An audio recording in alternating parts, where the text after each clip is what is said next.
What it do, what it do, what it do, what it do, what it do, world. What it do, what it do, what it do, what it do, what it do, what it do, world. What it do, what it do, what it do, what it do, what it do, what it do, world. What it do, what it do, what it do, what it do, what it do, what it do, world. Yes, it is a beautiful day in the neighborhood. It's a beautiful day for thy neighbor.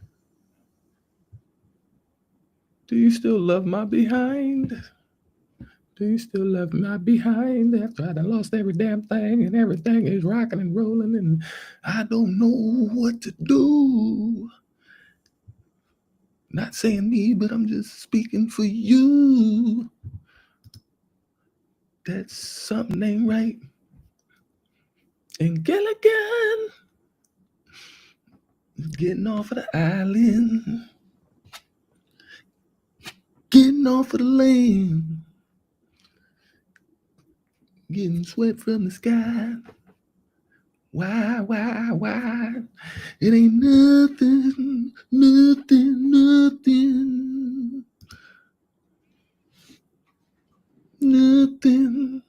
but the Most High. Shalom, family. Man, what a wonderful time to be alive right now. It is that time. It is that time. And so, only thing you can do is buckle up and grab them bootstraps, because you're in for a ride. You're in for a ride. Okay, let me make sure.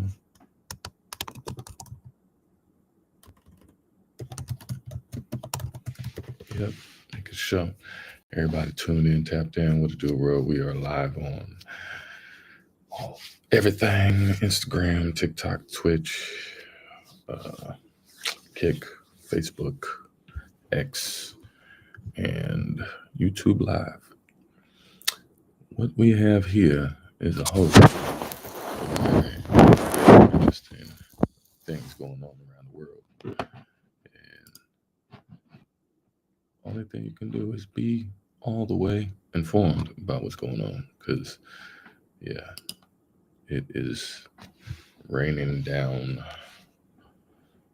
and flowing up and side to side, you name it. It's not going away.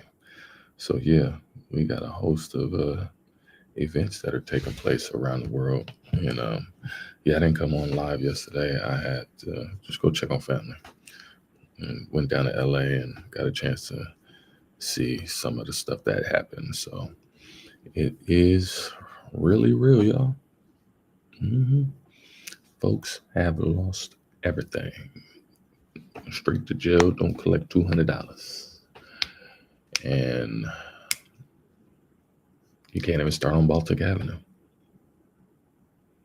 You ain't even got a piece to play with on the Monopoly board now at this point. And I'll praise the Most High. My hat's been falling. It's been a little shaking and baking and a little tremors here and there, seeing the hats fall off the wall and looking at the activity around the world, all the earthquake activity. There's a couple little things that shook up out here. It's just been everywhere. So I think for me, it's just best for me to actually let the word be explained, because it's not just America, y'all. It is literally powerful things going on everywhere. And yeah, you got to be informed. Got to be informed. So yeah, hope everybody's good out there. Pattern change will be coming to the United States this weekend, and this is going to bring some brutally cold weather to much of the United States, which will set up for this month being one of the coldest Januaries that we've seen in a long time. In addition to that, we are watching for the threat of at least one winter storm, maybe even a couple over the next week or so. So in today's forecast, we're going to break down exactly what you need to know about the weather that'll be impacting the United States over the next couple of weeks, and we'll begin with what's happening across the country this morning. And for most of us, things are looking nice right now. Plenty of sunshine across almost the entire lower 48. A couple areas that we're looking at. We do have a little bit of cloud cover moving into the Midwest. A few snow showers back over in the Northeast. A little area of moisture that's going from the Pacific Ocean into Texas. This will bring a few showers and thunderstorms into the Gulf of Mexico over the next few days. And then back over on the West Coast is really the big story for today, where we have several wildfires ongoing around the Los Angeles area, and conditions remain favorable for rapidly spreading wildfires with high winds and low humidity for the next 48 hours before eventually by the tail end of this week, we think conditions will become a lot less favorable for wildfires. But overall, it's really quiet for the most part. The only big event happening at this exact time are the wildfires in California. Now, the weather's going to be changing a ton over the next couple of weeks, as we are expecting one of the coldest Januaries that we've seen in decades across the United States. And one of the biggest reasons why is because we've had so much Arctic air coming out of Canada. So let's talk more about the weather pattern that is coming up across the country, beginning with the jet stream. This is what it looks like right now. We have mostly zonal flow east of the Rocky Mountains, which is going to keep things very quiet over the next few days, meaning not really any big winter storms or any sort of big severe weather events, at least through the rest of the work week. That will change as we go into the weekend. Notice that we have winds coming out of Canada right now over in the Pacific Northwest, and this is actually wrapping around an offshore low pressure system just to the west there of California. The reason why this is important is because this particular wind pattern that we're seeing in the low to mid levels and even into the upper levels of the atmosphere is ramping up all that dry air and those very strong winds back over in California, which is igniting stronger fires, essentially meaning that fires are spreading much more rapidly because of the winds and as well as the dry air. So not a good situation there. The good news is that the winds will start to taper down later in the work week, probably by Thursday and Friday. With that said, the wildfire threat will still definitely exist with how many wildfires we currently have happening in California. As we eventually go into Thursday into Friday, the weather pattern will change just a little bit. The winds will start to come a bit more out of the northwest into areas like the Midwest, and the reason why this is important is because there will be a small area of cold air that'll be moving across the Midwest, Ohio Valley, and the Northeast. And in all reality, this is going to be a typical cold front in winter, but eventually as we go into the weekend, that is where things are really going to start to change, because you'll notice that the polar jet stream is going to really start to dip down here into the Pacific Northwest and the northern plains as we go into Saturday morning. A couple things are going to set up here. The first of which, we're going to actually have a winter storm attempting to form back over in the central plains in the Midwest. This will bring the potential for snow, some rain, and perhaps even a little bit of ice accumulation areas in the Ohio Valley and the Northeast. But more importantly, we are going to be talking about a huge Arctic blast as we go into the late weekend and eventually into next week. You'll notice that the jet stream really starts to ramp up with northwesterly flow in a very large area across the northern plains, and this is going to usher in a ton of cold air as we go into the beginning of the work week next week. And we could be talking about the coldest weather that we've seen so far this year across the northern and central plains and also back through the Midwest. This weather pattern is going to be very favorable for very cold air with a big Arctic blast. Another thing that we could see as well as we go into the early to mid portion of next week is some sort of setup where maybe a storm system attempts to move across the southern plains, similar to what we just saw a few days ago, and we may see some sort of snowfall setup down here near the Gulf Coast. With how cold it's going to be, I definitely wouldn't rule out some sort of winter weather event here somewhere near the Gulf Coast or back over onto the east coast of the United States. Where that happens, we have no clue right now, but we will talk more about who and exactly where we'll be seeing snowfall over the next 7 to 10 days. And then eventually, as we go later into next week, the weather pattern will start to become a little bit more tame with not nearly as much cold air across the country. So let's expand more on how cold it's going to be getting across the United States. You'll notice that again, a small little area of cold air will move through the east coast over the next couple of days, but eventually as we go into the weekend, you'll notice things actually will be warming up. We're going to have a little bit of a southerly wind here coming out of the Gulf of Mexico. Overall above average temperatures from the Midwest back through the Great Plains. Here's a low pressure center just to the north there of the Midwest. But as we go into Saturday and into Sunday, that is where we're going to be talking about big changes to the forecast. We are going to have a huge pocket of cold air coming right out of Canada, and this is going to be an intense Arctic blast. We are talking about an elongated cold front all the way from Canada back into Texas. All this cold air will be moving and streaming here through the Great Plains in the Midwest and all around the Rocky Mountains, where well below average temperatures are likely, especially back over in the Midwest and as well as into the areas like the northern plains on Sunday. And eventually as we go into Monday into Tuesday of next week, that is when the most intense pocket of cold air is expected in the United States, especially back over in the northern plains, the Midwest, and even back into into parts of the central plains, including Missouri. Cold air, will go as far south as areas like Florida, and it's a completely different story back over on the west coast where warm air will be building, and this could even continue the potential for some wildfires back over into California as a drier weather pattern continues. And then eventually by the middle of next week, that is when that cold air continues to sink over towards the east coast. Warmer weather will start to build back over in the northern plains, and we should be back to average by the tail end of next week. If not, we will just be slightly below average for most of the country. So good news, this Arctic blast will last about 3 to 4 days and not multiple weeks. This is not a repeat of February of 2021. And you know it's going to be cold when the Climate Prediction Center has nearly the entire country shaded in some layer of blue, especially back over here in areas like the Great Plains, the Midwest, and back through the Ohio Valley, where there is a very high likelihood of below average temperatures from Sunday all the way through next Thursday. So it is about to get very cold in the United States. Now, how exactly cold will it be getting? Well, here's an early indication of how cold we could be talking about as we go into Sunday morning. Temperatures could easily be sub-zero back over into the upper Midwest and the northern plains. Our freezing line will drop down into Texas and even back over into areas like Mississippi. And then eventually, as we go into Monday, that cold air continues to sink south, even towards the Gulf Coast. Sub-zero temperatures continue to build in the Midwest and the northern plains. And then eventually by Tuesday morning, that appears to be the coldest morning out of this Arctic blast stretch, where we'll be talking about temperatures as low as 25 degrees below zero back over in Minnesota and North Dakota. Overall, not really going to get to record breaking by the looks of it, but definitely going to be very cold. And then eventually, as we go into Wednesday, things will start to warm back up, unless you are back over in the Northeast, where that cold air will continue to push further to the east. And we could even have below freezing temperatures back over into areas like northern Florida. And this is what it could feel like as we go into next Tuesday morning. Wind chills could be as low as negative 40 degrees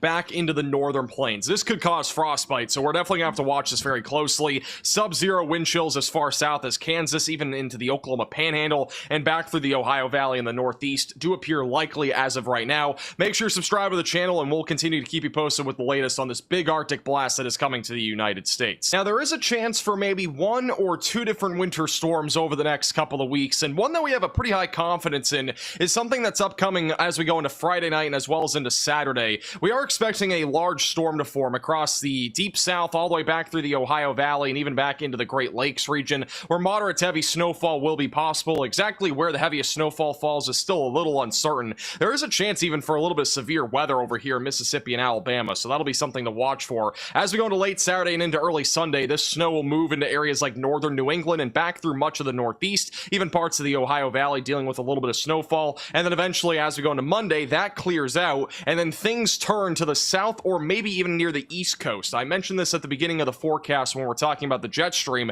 There is a chance that we see some sort of winter weather event take place near the Gulf Coast or back over onto the East Coast early next week. Exactly where it happens, we have absolutely no clue. I mean, the computer models have been very back and forth. Initially, it looked like it might be over in the Carolinas. At one point, it looked like it might be in Texas. Now it's back to Texas. I mean, it just keeps flipping back and forth. So there's really no skill at this point in forecasting where this could happen. But we are definitely watching this trend closely, because at this point, the temperatures will be cold enough. The jet stream will be way down here to the south. So we should be able to see at least some sort of precipitation event take place here near the Gulf Coast. Whether that involves wintry precipitation remains unknown, but I would at least give it a 20 to 30% chance that we'll see some sort of winter weather event near the Gulf Coast as we go into the early to mid portion of next week. The GFS also shows a big time snow event middle of next week. Again, at this point, we have no clue if that's going to happen, but it is a possibility. And then eventually after that, things become a lot more uncertain. And this is the chances of you seeing greater than an inch of snowfall over the next couple of weeks.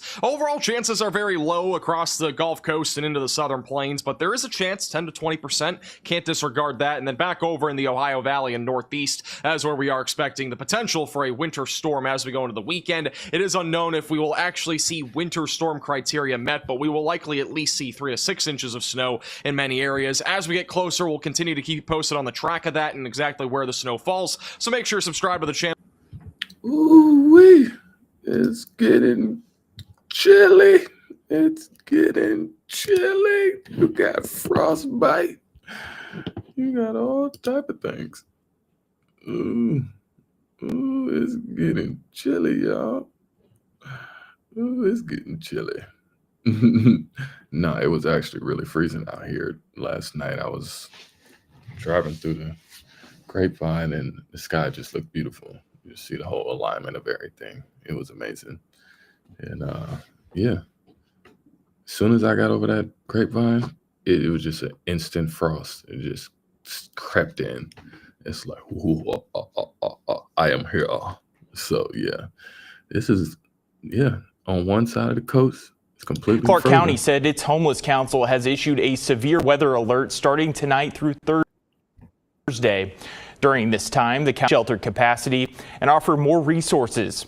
The county warned people with limited access to water can become dehydrated in dry colds. And that's what's about to happen. This particular cold settings that have been coming in have been very dry. And the dryness of it is causing the snow to cause so many accidents.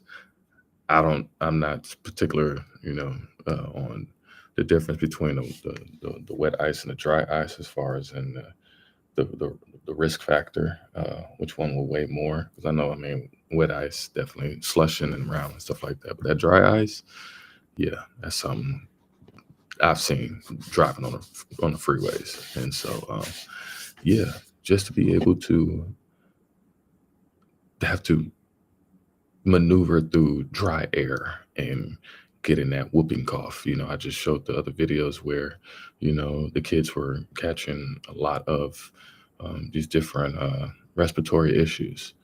And now you're seeing where another bigger blast of this dry ice is taking heave everywhere. And you got to understand, I've been to a lot of these places and ain't no black folks in these locations, y'all.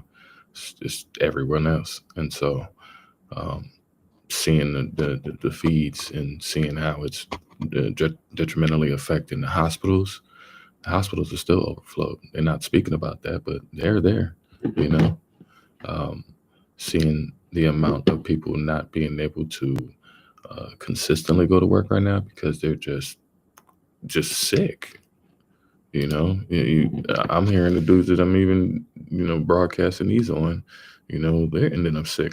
I feel perfectly fine, but I'm just saying, like, it's definitely in the air with a particular group of people that are everywhere I go. I'm seeing coughs and sneezes and the big jugs of hand sanitizer, squeezing. I'm looking at it like, do I need to squeeze a couple dabs on my hand? Like, man, ain't nothing wrong with me.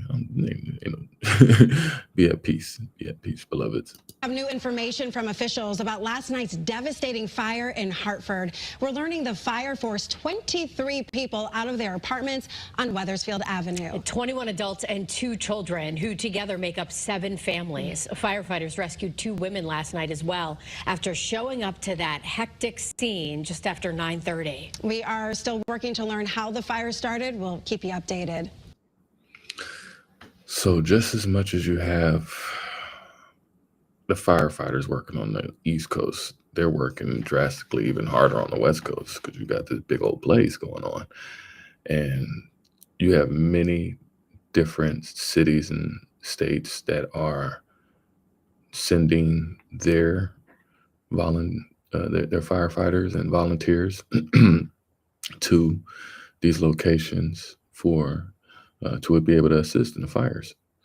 And so you can't forget that there's still fires going on where you at too, and this year has been a tremendous amount of house fires. And that goes to show with the landlords and building maintenance and, how much a lot of these infrastructures are really not built sufficiently. And so, yeah, you're starting to see the drastic amount of these places catch fire, and people are having to live up and group up together and in small units and have multiple people. So to have to battle these blazes and frigid temperature, that's just a double slap in the face, to where the water is freezing before it even gets to the fire, like freezing right out of the pipes, freezing right out of the water hose. freezing right out of the nozzle. As soon as it even hits the air, it just shoot and just turns into slush now at this point. But to see these rounds of winter blasts go on, and you're starting to see many of these people travel across country to try to make it out here to assist. They're getting caught up in these snow traps as well, on the side of the road and having to get assistance. And it's turning out to be that way right now. And that's just on that side of the coast. And you're starting to see it trickle down to where people said they got snow in Atlanta, making little snowmans out there and stuff like that. So it is showing up this winter. The wolf moon was yesterday, and it was full 100% illumination. Had Saturn, Venus, Neptune, Uranus, Jupiter, Mars, and the full moon bright in the sky. Ow, ow, ow. Yes, all praise to the Most High. It is alive and well right now that we see the dancing parade of harmony and unity amongst all of the heavenly bodies that are out there right now. And so as much as it's chilly on the East Coast and in the Midwest and even in the South, it is completely dry, high pressured, and on fire on the West Coast. And so it has definitely kicked up to where it's going to affect. This is definitely a great presentation of what is to come with all of these. Even the insurance policies. The interesting thing about these insurance policies is that it's now highlighting the monopoly board of all of the under the table fraudulent Ponzi schemes that people have put thousands, millions of dollars into these policies and are not going to be able to see any of that come back. It's like, where did any of that money go? That makes you really concerned and question. That's what they're doing right now. People are losing their marbles over what just took place right now. It's a state of an emergency in a lot of places on the East Coast right now that are running into issues with even being able to be prepared. It's like, how is it that not one of these states are truly prepared? Y'all dropped the ball. Y'all allowed all these people to be in office and do what they do and swindle. You got your guy. Your guy is about to be up in office in a couple of days, and you about to really be put to the test and see how many of y'all really want to get up and make America great again. Because a lot of people say they want to make America great again, but how? In what way? What fashion? Because this is definitely going to show your leading by example. If that's what's going to be the case, if that's what y'all feeling like, okay, let's see. But it's not showing out to be that way right now. Yeah, it is definitely on. It is on and it's going on. It is going on, and I don't want my brothers and sisters to be alarmed about what they see. It is not happening to you. It is not happening where you're at. It's not happening it's not happening particularly to everybody that you may know, but it is definitely affecting a particular setting of people now. It's like, and I was out there and seeing people just grandstanding and, virtue signaling, trying to come to the rescue for all of these rich folks, all of these poor folks, impoverished, financially deficient to the particular status that these people have. It's like you have people who had millions of dollars who could have did a lot of work and did a lot of stuff, and the moment that things happen, it was like this is like idolizing these people, putting them on a statue, on a pedestal, and creating a statue of them in the name of, trying to help these people out, and I'm all about being for people when they're in need, because I know when I was in need, I know I needed it, and I got it, and I was very thankful. But you have people who are just with the wrongest of intentions. And you're starting to see a lot of these people come together who have lost everything and realize that it is not going to be the same. You're seeing presidents come together, group up together. You're seeing all of these politicians. You're seeing medical industries. You're seeing food industries. You're seeing every single industry banding together, to not allow what they may have been doing to the people to be uncovered. As much as like the insurance industry just got, like, these band-aids are being, like, every industry is definitely going to be looked at with a different eye, like, because you're seeing it in the economics now. If you follow the money and look at the numbers and you're able to read the signs, read the tea leaves, you'll be able to see it very clear as day. And I think that that's where we need to understand that if you want to play the game, you better know the rules. And this is a dilly game that people have played, and it's like, we ain't got to play, but we know the rules. We know what has happened. We know what is being done, and we know what is continuing to still be done. But no longer are we seeing that. So that's why I'm here, to be able to showcase in a whole different fashion what is happening in all of these different aspects, whether it's crime, whether it's the mental, emotional, spiritual aspect. Like, all aspects need to be seen, because we're studying.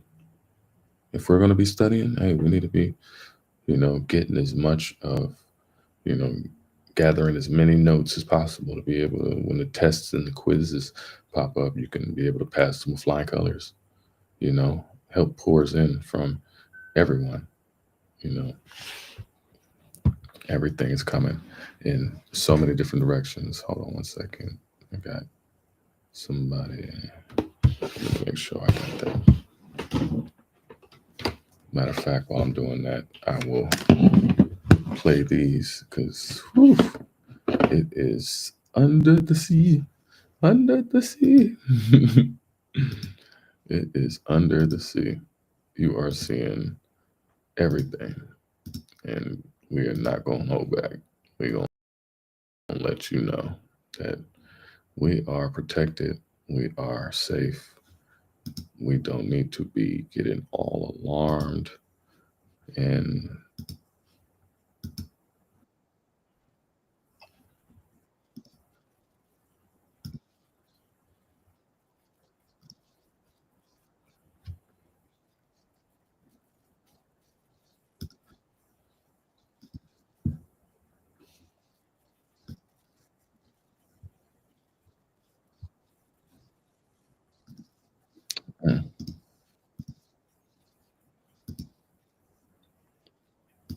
activity stirring up here in the last hour across Southern California, lighting up mainly on the Pacific side of the plate boundary. Nothing big. If you look at the 2.5 map and above, a couple earthquakes there across the creeping segment of the San Andreas Fault from earlier this morning. Aside from that, generally small microquake activity up into the San Francisco Bay Area. Got a couple more earthquakes here stirring up on the San Andreas Fault. This area seeing a little bit of movement here. Has been seeing a little bit of movement in the last week. Of course, this area got hit with a 3.5 a couple days ago. Handful of earthquakes following that movement, although it looks like this activity here today is a little bit further south of the recent earthquake activity. Nonetheless, it is just off the San Andreas Fault, the segment that got hit with the 7.9 earthquake back in 1906. So A little bit of movement still stirring up out there across the Bay Area. The Cascadia subduction zone, a couple smaller quakes here, including a 3.1 back off the plate boundary. Far as the Cascadia tremor activity goes, we'll see which one I want to use. We'll go ahead and use this one real quick. I've been looking at a lot of the historical Japan earthquake activity, and we'll check that out here in just a minute. That's a pretty decent number of tremor activity here today. 218 epicenters of tremor for the Cascadia subduction zone, spread out. I would say, not extreme southern area, but a good portion of the southern and central portion of the Cascadia subduction zone, seeing some tremor activity today. So when that happens, obviously we're adding further strain upstream along the locked area of the Cascadia. No big earthquakes yet, but the last one was back in 1700, 325 years ago. A little small earthquake near Summit, Oregon, out in the Coast Range. Really nothing big going on. That in itself, though, that little earthquake, if you look at the depth here, it's about 29.2 miles here into the Cascadia subduction zone. That is not a surface quake, but an earthquake down into this area. And the tremor, it's been occurring a little bit further up north, but underneath this area, north of Salem. But nonetheless, we're seeing a little bit of earthquake activity that's registering as earthquakes instead of tremor in some of the deeper areas of the Cascadia. What that means? Well, it just means that we're still, waiting for a bigger one out here. The question is when. It could happen tonight. It could happen, next 100 years or so. I'm more inclined to think that we're going to see a partial rupture down here across the southern end, and even so, that could be up to an 8.5, 8.6 if that takes place. Whether we have enough strain built up out here for a full rupture, well, that's I don't have the magic crystal ball. I just have to watch these tremors, see how they behave, and look at the response upstream. Normally when we see a lot of tremor activity down here across the southern end, we get elevated earthquake activity upstream along the plate boundaries here. Not seeing that with this recent activity aside from that little 1.7 today. Yellowstone National Park, nothing showing up aside from a little 1.3, but I do want to double check that and see how it's going up there today. I got a cough drop here in my mouth just to prevent any coughing fits. I'm still not quite out of the sickness stage here from whatever this is. There's a 6-pointer that stirred up in where was that today? Was that down that was over here. That was at 6.8 in the Japan area. That actually showed up pretty nicely there on the seismograph stations there across Yellowstone. But aside from that, there's not a whole lot of localized earthquake activity. Yellowstone has been one of those regions here where it's been active in the past in terms of elevated inflation and also elevated earthquake swarming. But man, it's been a couple years since we've had a decent earthquake swarm out here. I'm sure eventually that will come back into play again, but right now it's just sleeping peacefully. The rest of the country out here, oil fields there in Texas still getting hit. The New Madrid seismic zone looks pretty quiet. One earthquake outside of New York. Califon, is that right? Califon, New Jersey? Interesting, never heard of it. Low 1.4 early this morning. Let's see, we'll take a look here. Look at this earthquake way up north here. A little odd one in the far reaches of Canada. 4.5 earlier this afternoon. Back over here across the Japan area, a couple more earthquakes there on the Kuril-Kamchatka Trench. That's going to be the latest earthquakes here for a 4.4 and another 4.4. This area it's got some potential out here in terms of larger movement. I know this region had a 7.5 back in I think it was 2020, right, if I remember right. But any section out here is capable of producing an upper 8 or 9, and it's been a little while. I was looking at the Kuril-Kamchatka history out here. And it can easily see some 9-pointers. 1841, a big 9-pointer there on the Kuril-Kamchatka Trench. 1737, 9.0 to 9.3 there in the same area. So we got about a 100-year difference between that. And I think this area is definitely overdue. This is just one area that's overdue for a big megaquake. The other area down here across the Kumano Ridge, the Nankai Trough, this is a region that got put underneath a megaquake warning from the Japanese government here. In fact, here's a little published article here on the Wikipedia page. The northeastern segment, which is the segment E, has not seen a rupture since 1854.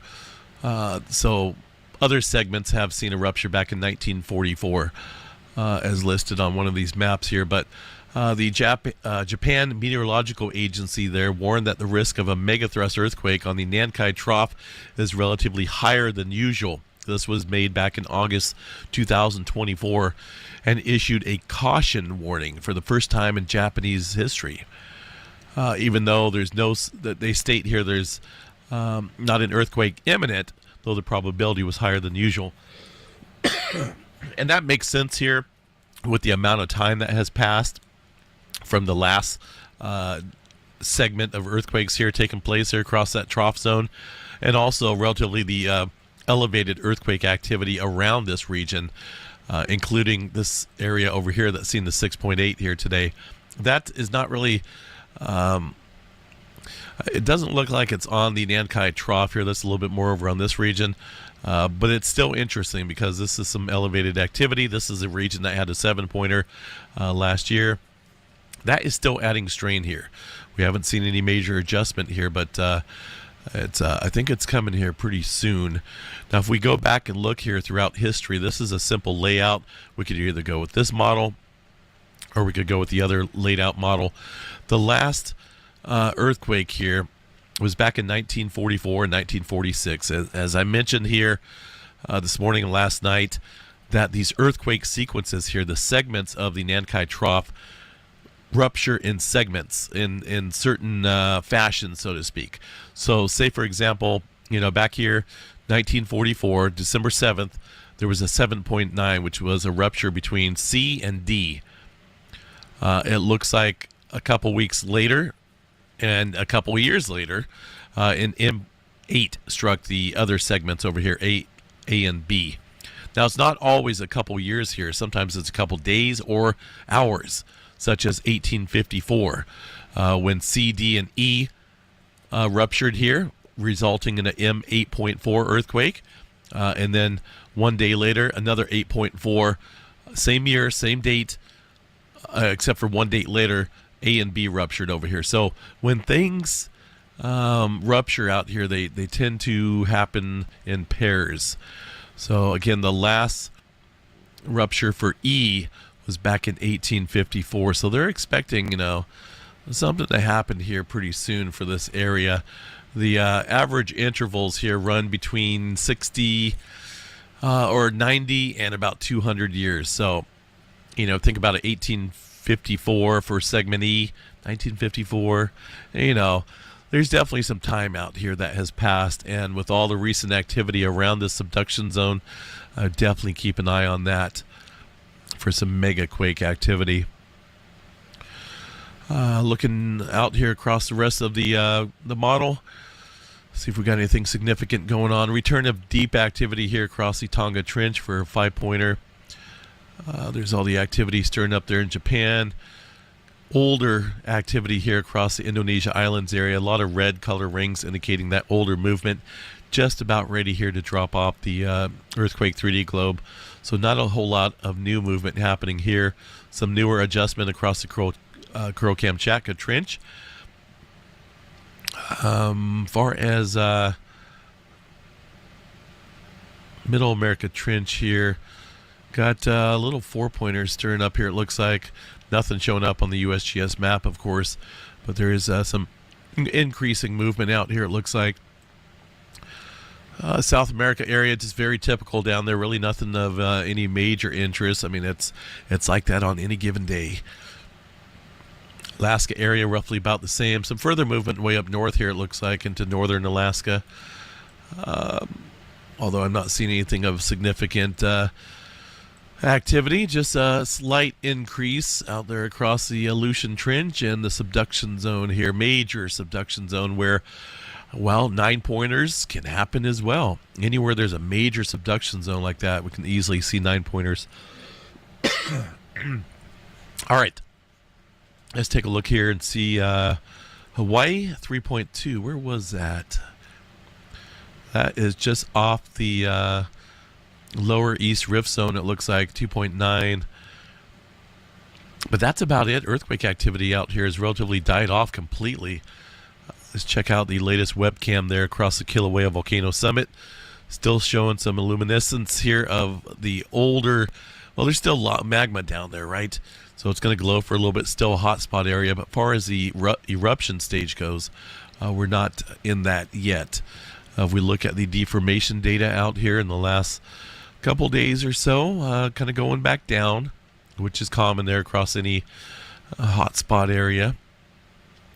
But it's hard to say if we're going to return back to the eruption anytime soon. We're not anywhere near what we had seen here previously in the last couple eruptions and pauses there back in December and early January. All right, space weather activity real quick. Let's see if I can get my brain working here. Just, man, goodness. Aurora activity, not a whole lot happening here right now. Really nothing is expected for solar storming. Flare threat, there's an area, a couple areas out here on the eastern limb of the sun. Looks like some bright features going on. I notice a little bit of sea flaring going on right now from a couple different regions. Not quite visible here on the visible magnetogram image. Really not too concerned with this area. There's really no complexity going on with that sunspot core. Over here, a little uncertain on that. And there's another one back on way on the eastern side there that might be of interest. I mean, looking over here at the far side, it looks like there's even some orange separated by some green and blue and some further orange. That's could be a sign there of some further strengthening and complex sunspots, magnetically that is, that could harbor some flares. Once it gets into a little bit better view, we'll be able to determine that more. But as far as the Earth-facing side and what we have to deal with right now, not a whole lot of flaring threat going on. As far as the weather forecast out there goes, well, I know California out here wishing for some rain. I'm wishing myself because I live out here myself, here outside of Chico. But man, things have dropped off there. It was showing a chance of return of rain towards the end of the month. That has completely been eliminated from the map here. By far, I think one of the driest Januaries here on record that I've seen. I only picked up just barely a quarter of an inch of rainfall this month here in Northern California, and that's very rare because this is our wettest month. Colder air sipping back down here across a good portion of the country. I mean, there's just a dominant high pressure system out here across the West Coast, and I don't see any change. I look at the total accumulated precipitation runs out here. It shows California in the summertime pattern with really no measurable precipitation out here to be expected there in the long-term forecast either. And that's a little concerning. Obviously, January is supposed to be a very wet month for us on average. After that, well, our chances of rainfall diminish. I mean, I guess February can be a wet month, but after that, you know, we normally don't get storms in April and May and June, you know, like the rest of the country does when all that subtropical moisture there funnels in from the Gulf. This is our rainy season, and it's not happening. Very concerning out here. There was another new fire that started out here. Let's go ahead and take a look here at the watchduty.org app. It's called the Auto Fire up here around the Ventura region outside of Oxnard. Ventura up here. Let's see what we got. 5 acres, 0% containment. Looks like it's down there in this little Santa Clara River bottom. I don't think there's any water running through it right now, but who knows? That's a little odd. Somebody down there maybe starting a fire to stay warm. Either way, it looks like that's confined to the area, but does have the potential to get out of hand, right? So hopefully they get this under control. The other big fires out here, I'm not seeing any hot spots out here showing up on the map far as satellite detected hot spots, and that's good for the Palisades fire. That's at 14% containment, 23,000 acres burned out here for that fire parameter. But there's really, like I said, there's not a whole lot of hot spots showing up on the satellite imagery, and that's a good sign for now. The Eaton fire, same thing. This down here, I think, is just some type of defunctionable thermal image that's being picked up. I don't know why, but it hasn't moved.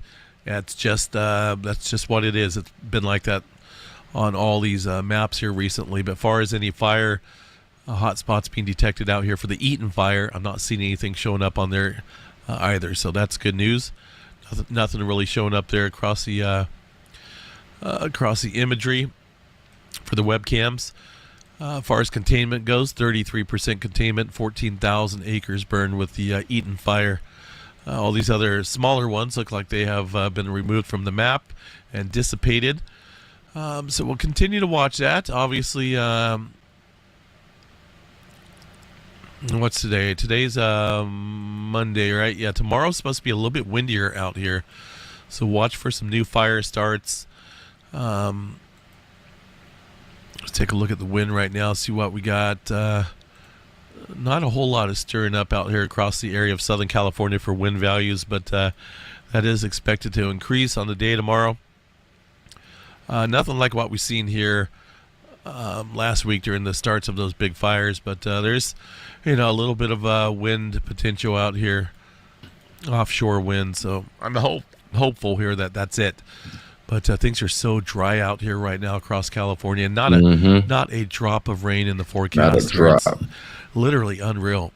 Drought monitoring, look at this heavy-duty drought starting to set back in here in my neck of the woods. I live just outside of Chico here. December for us was actually pretty wet, but January should have filled in. And I've only picked up, like I said, barely a quarter of an inch of rain. This is at the surface levels here, showing the drought intensity filling in like we haven't seen in a little while. The deeper levels, because of all that heavy rainfall back in December, it's still fairly moist in terms of water content down below there underneath the surface area, which is good. But with no more rainfall coming in, that's obviously going to dry up as well. Moisture anomaly, as you can see, things starting to fill in there. And Southern California is way worse. They haven't seen rain in, I think, like 10 months or so. And they're in an exceptional and extreme drought down here across Southern California. Just an odd pattern, very odd pattern here this year. All praise. I know we got La Nina coming in. Most of the time, that will provide a fairly wet, substantial Pacific jet. But this high-pressure system out here is just... it's keeping everything way north here into Alaska, and then that comes back around the far side, front side of the high pressure, bringing down with some colder, drier air for the country. And I, like I said, I don't see any change out here at all. High pressure there in the red and orange. None. I'll put this model into motion here, and it looks like that high pressure just fills in. Now there's colder weather coming in here across the majority of the country, according to the GFS or GEPS forecast, but it's limited moisture. There's probably not going to be any moisture associated with that, at least in California. But cooler temperatures, but also at the same time, this could stir up some wind as well. And then high pressure seems to fill back in here. So, I mean, I'm hopefully that, maybe February will be wet. The 8 to 14 day chart, man, that's about the worst case scenario right here. No rain for the California area. We look at the 3 to 4 week there. They're still showing maybe a return of some wet weather early February for the Pacific Northwest, but we'll keep our fingers. You hear how just scratchy he sound? You hear how scratchy he sound? And you seen the other. Shout out to them. I mean, I give a lot of. I've been. Whew, these people are sick. From kids on up. It's like how do you deal with so much when the baby's crying because he got a ear infection and the dad is sick, he got a whooping cough, and the mom is sneezing and got you know everything going wrong with her as well. This is the cold weather that is popping up now. It never rains in sunny California. Literally, I went to LA and it was beautiful too. And I saw as soon as I got to the hill, the wind picked up and I got up over, had no signal. Got into LA. There was no smoke. It was very clear. It was a very clear, beautiful night last night to be able to see the sky. And when I drove back home, because I went to go see the family and didn't get a chance to see everybody, but lo and behold, to be continued. It's all love. But when I came back home last night, when I say it was freezing cold, like that was a frost that was like, ooh, like, yeah, that's how I felt. And so just for him to say like the frost just popped in like peekaboo, like that's what it felt like. Is that we're gonna give you a little taste of it, but round two, fight, and in that breath, you're seeing the cavalry from all over the country come to the rescue. It's interesting. I got another video where these people are having a battle with people whose cars have gone off embankments because they've been slipping and sliding in this different type of snow, winter weather. It's dry. It's it's no tea. Just popping halls all day. At least for me, I'll be going like 5-6 hours. I got my tea, but sometimes I kind of soldier it out. It is what it is. I keep some water, coconut water as well, just to keep myself hydrated because there's a lot of information. But when we're looking at the scope of what's going on right now, and you're seeing how dry this is coming out to be, and you're seeing all of these people flooding from all over the country who have never experienced a California fire, people are going to be getting put into for a very rude awakening. And that rude awakening is like they're going to be coming into like almost like D-Day. You know what I'm saying? Coming into a situation where you have never seen these type of blazes or anything like that. This is going to cause a lot of trauma. Some people are not going to make it back home. And that's going to be just a real reality of the situation. And so, yeah. And it's going to be interesting when people have to go back home. And California is in need now, and it's appreciated because you're seeing all of these other people who have been able to, capitalize, whatever like that. Just so you're trying to see, it's interesting to see how long these United States of helping thy neighbor will go on before states start getting real. Like, we don't have enough resources to help you. Sorry, we're your neighbor, but we got to keep the sugar to ourselves. But at least people now are just trying to do it for the grandstanding, virtue signaling, and not realizing that you're going into a war zone. You're going into a place where on foreign territory. You have no idea about these Santa Ana winds. That's one thing. Anybody who's from California knows exactly about these Santa Ana winds. And so this round two trajectory of where these winds are going to be, they're going to be popping up everywhere. It's not just going to be in that particular region no more. It got cooked. It's done. It got finito. Compliments the chef. Bon appetit. So you are going to see all new regions. Do I know what those regions are? Possibly. Just from looking at the just studying, looking at it's reading the tea leaves literally in front of you. But it's going to be interesting to see how all of these people who are going to be coming out here to assist, because it is definitely in full swing. It is definitely in full swing. We're going to be seeing, we got people from Canada bringing their super scoopers in and trying to assist and help with all of that. And so, completely. Most important thing to know is that if you fly a drone at one of these brush fires, all aerial operations will be shut down. And we certainly don't want to have that happen. A message from the Los Angeles fire chief pleading with the community to not fly drones over wildfires after this super scooper on loan from Canada was damaged after officials say it was hit by a civilian drone illegally flying over the Palisades fire. Unless the 3 by 6 inch hole in the wing of an aircraft, which you can imagine if that hole spread across the wing, it could take the entire aircraft down. So how do you think Canada gonna feel that they just said that was on the loan, homie? That was a rent-a-car. That was an Uber. That was a Turo. And you damaged my stuff. You know what I'm saying?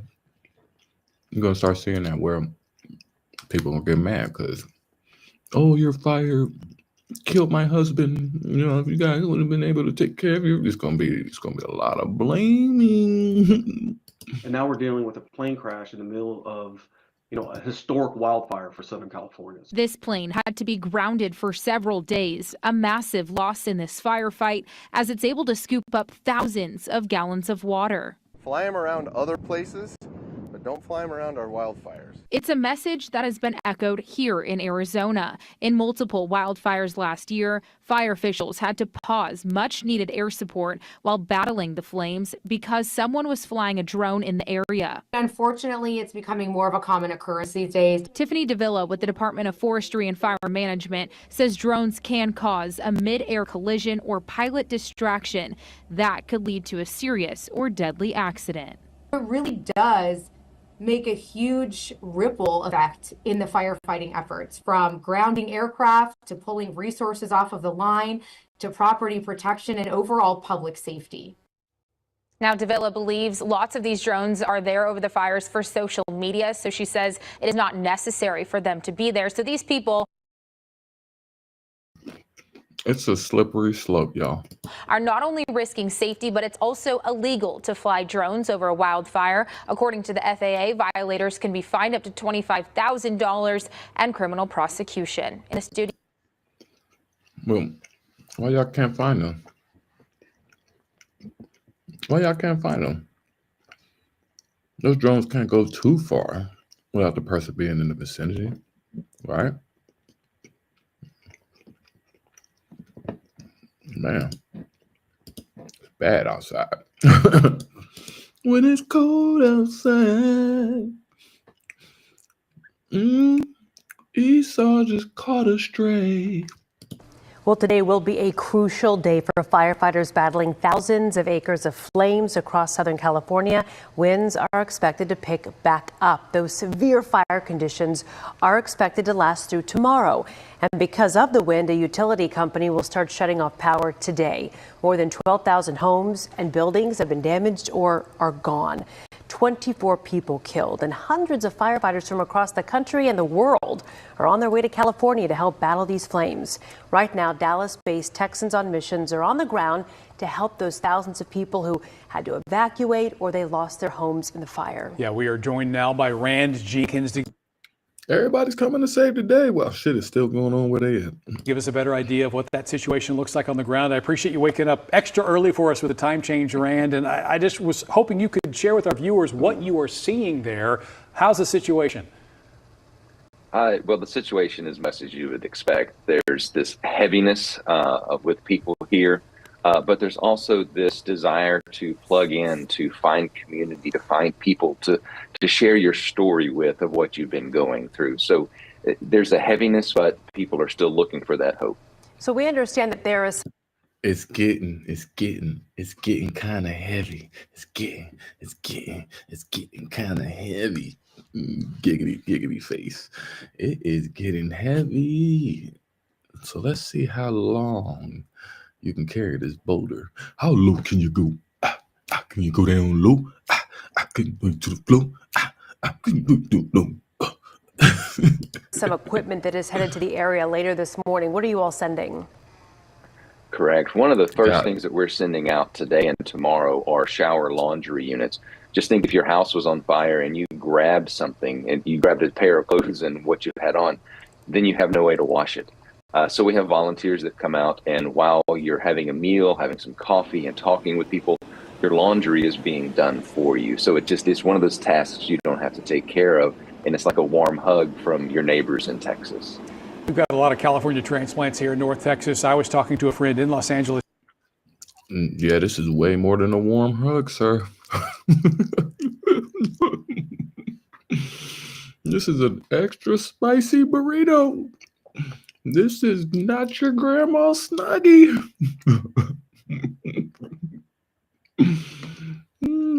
This is not your grandpa's heating blanket. Oh, Yesterday, and she said with so many people evacuated, pretty much everybody there knows someone who's affected. We've seen such an outpouring of support from here and across the country and the world. What should people do to get involved to help out the efforts there in Los Angeles? One thing is pray. The winds are picking up, and it's going to be. Really? You want us to pray for some more wind? Coming right up, sir. Bing, bing, bing. Hit the bell. Bon appetit. Ooh, compliments the chef, baby. Ooh, that was good. That tastes good. They say never go nowhere hungry because we starving. We gotta eat. We about to be going on a fast. And yes, the Most High is about to feast. Yes. A troublesome day for firefighting, and also potential for new fires coming in. But also with the distance and everything between here and back at home, the best thing, if you want to get involved financially, is the best way. Texans on Mission is great, but there are a lot of organizations here doing. Why y'all always got a problem with everything financially? Why is always like a problem financially? Y'all got all this money. Y'all got unlimited printing. And sending it to Ukraine and every other cause. But when it comes to what's going on, and this land is my land. This land is your land. From skies of California to the New York Island. I don't know that song. You know, they used to sing all these damn songs.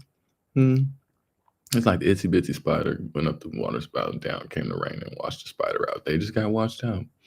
Up came the sun and dried the water away, and the itsy bitsy spider never came back again.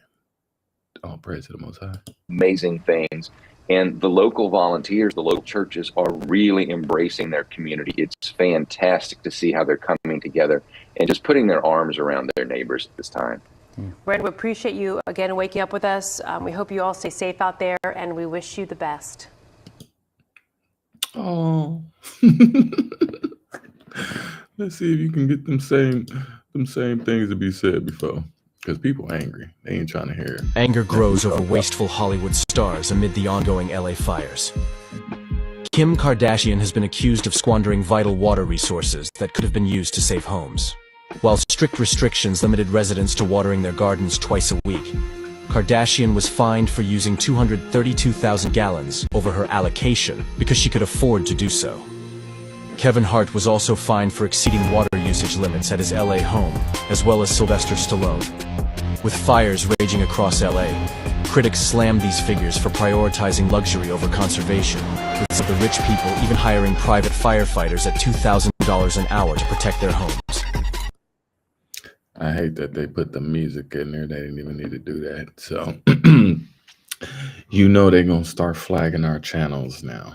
I've already been hit with 2 little minor things where they were like, "You can't show my shit." I'm like, you lucky somebody even looking at you. It's your ugly self. Anyways, but no. Fair use, everybody. Fair use. You definitely got these folks pissed off. You got them pissed off. It's a state of an emergency. It's a state of an emergency. We don't know what's going on over here. We gotta get it all together. We gotta get this all together. We need to fix this issues. From our data is that, homes in the immediate vicinity of where the fires ignited remained powered and energized up until the point that the fire started. What we also know is that the sensor network was detecting faults with increasing frequency up to the point of the fire ignition. So faults are caused by tree limbs touching wires or wires blowing in the wind and touching. It creates a spark and a fault, and we detect all of those things. Importantly, what we cannot say is whether one of those faults caused the fire. We don't know that. What we know from our data is that there were increasing faults on the grid in the area around where the fires ignited. But again, we can't say whether specifically whether one of those faults caused a fire or not. What we know from our data is that, homes in the immediate vicinity. They have created this mess, and now they are having to be forced to fix this. Many of our neighborhoods, we would have loved to be able to contribute and actually have them for the betterment. But when you have so much local and regional and state and federal red tape and restrictions and litigation that prevents you from being able to excel and take advantage of whatever you possibly can, nobly, righteously, it could make people feel deflated and defeated, thinking that there's no hope. Then you constantly getting doors slammed in your face that you can't make a life, you can't make a living, you can't build your communities up. When you see people that have had all the resources and all the opportunity and all the financial backing to be able to do and flourish and thrive and be able to look out for your own communities and stuff like that, you're starting to see the changing of the information coming out now that, hey, it's a lot of people at fault right now. It's a lot of wrongdoing that went unnoticed. People got paid lots of money, got paid handsomely, wealthy, successful, well off. Now, many of these things aren't coming back and backfiring on all of these professionals, all of these experts that had all these things to say. No, I don't gloat about any of this. I have a very compassionate heart. That's why I display these things, because we have to learn the lessons in all of this. We have to be able to observe and report and be able to detect what is good and bad and be able to have a very firm discernment, and learn from these things on what sins are associated with this particular case, and how can I better myself of not committing the same mistakes, or if I have not committed them, what process have I stayed consistent with of not ever allow myself to repeat these same mistakes? And that's growth. That's what we're all trying to strive to have.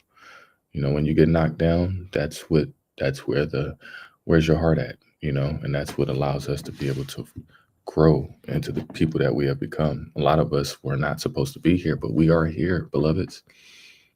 We are here. And many people that's quiet as kept, that don't want, that still deny that,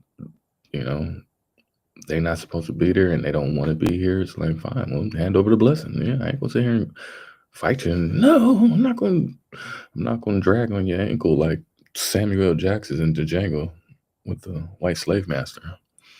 No, this ain't no coming back begging for the same evil atrocities that we just got finished complaining about, never going back to sleep again about, and so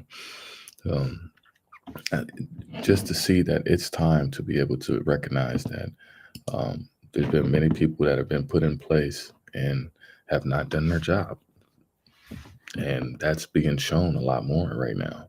And that's what I'm trying to express with this, that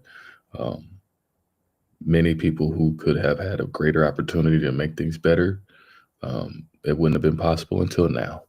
And now that we're seeing many of these systems, these companies, these situations fall apart, our help is being solicited. Our suggestions are being warranted. We have people who are watching our channels.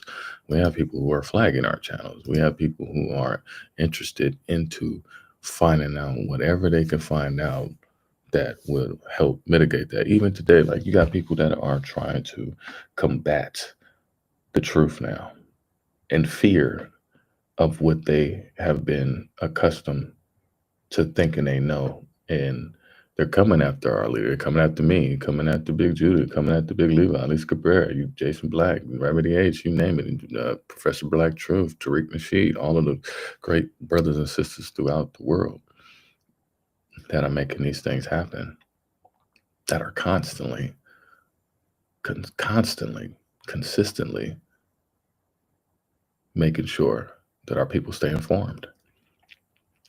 And I feel like I'm a humble servant, and I know that I'm a humble servant, and to be able to inform our brothers and sisters in all the different pockets, because we have to be able to learn and grow and be able to address things that may be very easy and comfortable and, available, possible to deal with. And then we got a lot of uncomfortable things that we got to deal with.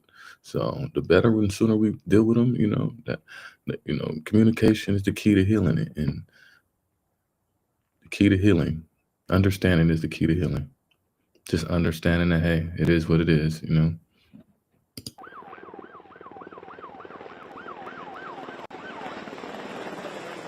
There is nothing that I will not do for the city where I was born and raised. And I know that that goes for all of us. So let me be clear about something. The fire chief and I are focused on fighting these fires and saving lives, and any differences that we might have will be worked out in private. But right now, our first and most important obligation to Angelenos is to get through this crisis. Palisades fire. Yesterday evening, there was a significant flare-up on the northeastern boundary of the fire, threatening. Karen Bass looked like a devious-ass iguana. She looks like she's a Medusa. I'm telling you, this is the year of the snake, baby. I'm telling you, everybody about to get bit up here. This is a very breaking down of humility. It truly is. And then people be getting mad about all these first responders who could have, you don't know what these people did, man. You got people who left people for dead. Like, I don't want to come see this person. Like, they did that with my grandmother. She was dying there, and they were like, oh, this is her. It's like, she was such a pillar in the community, where it's like, after the fact, people just kind of desecrate. They kind of just mark out your mural. Somebody whacked out my mural, That's what it comes down to now. But you're seeing a lot of these people's murals get whacked out, and they're doing their best to try to mitigate risk management with the historical narratives of all of the covering up now. And that's starting to come out. You're seeing everybody having to get on code now. Every politician. Oh yeah, I got y'all. Mandeville and Sullivan Canyon areas. We immediately redeployed resources from the San Fernando Valley to begin evacuation and extinguishment efforts with a relentless air attack utilizing all available aircraft in the area. I can now report that we have increased the fire's containment from 8% to 11% with 3,712 personnel that are assigned to this incident. The fire is now at 22,668. This is definitely that people, some badass people would be flying on planes like going right down into a mountain. You know, you got to be playing some rock music to be like going down into a mountain like that with some water attached to you. But this is what happened to even the brothers and sisters out there. You know, some people were devastated and some are at peace. I moved here when I was in the 8th grade. When I was 13, 12 or 13, I'm 61 now. My children, they all lived here recently. I thought I was gonna be sadder, you know. But I'm actually happy that everybody's safe. My mom bought this house.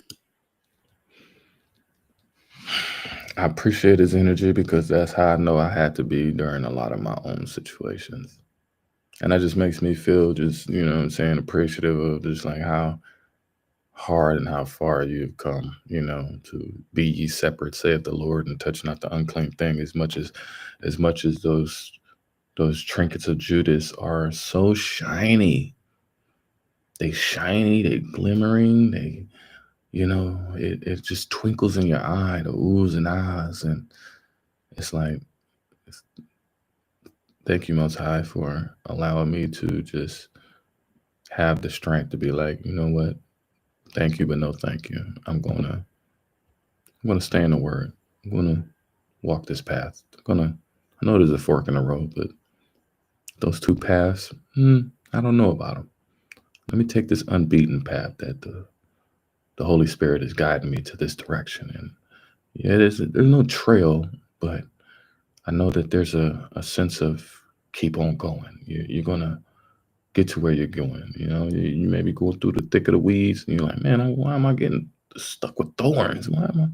I see snakes in the bush. Oh my goodness, you know. But you just keep following that voice, and then that voice leads you to paradise after you done went through all of the tribulation,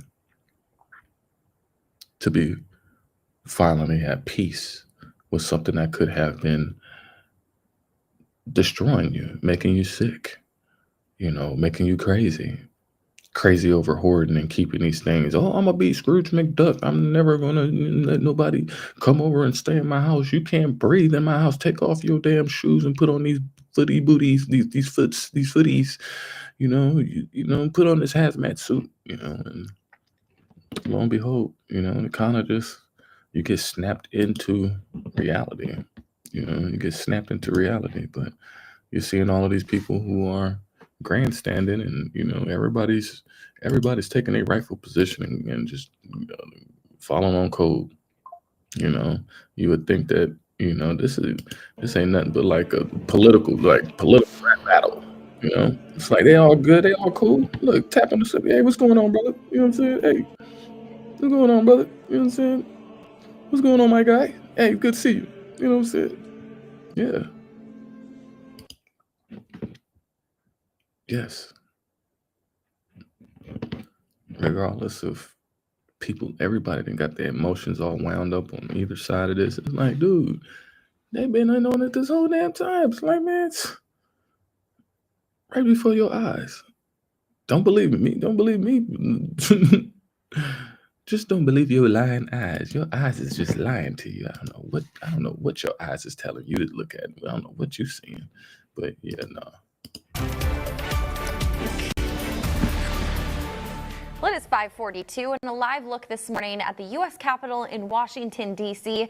In less than 1 week, President Trump will take the oath of office. With 6 days until Donald Trump's second inauguration, security preparations are in full swing. Anti-Trump protests are planned for Monday, but authorities report no credible threats. 25,000 law enforcement officials will be on duty, including 4,000 officers, 7,800 National Guard members, along with a fleet of drones, counter snipers, and 30 miles of fencing. Officers from Butler County, Pennsylvania will march.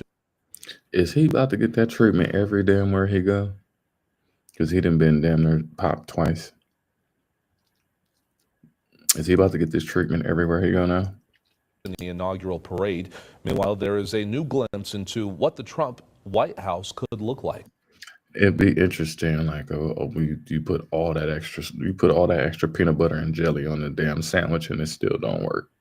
Like something still drip and spill over because you didn't went all out, and then it's still, yeah.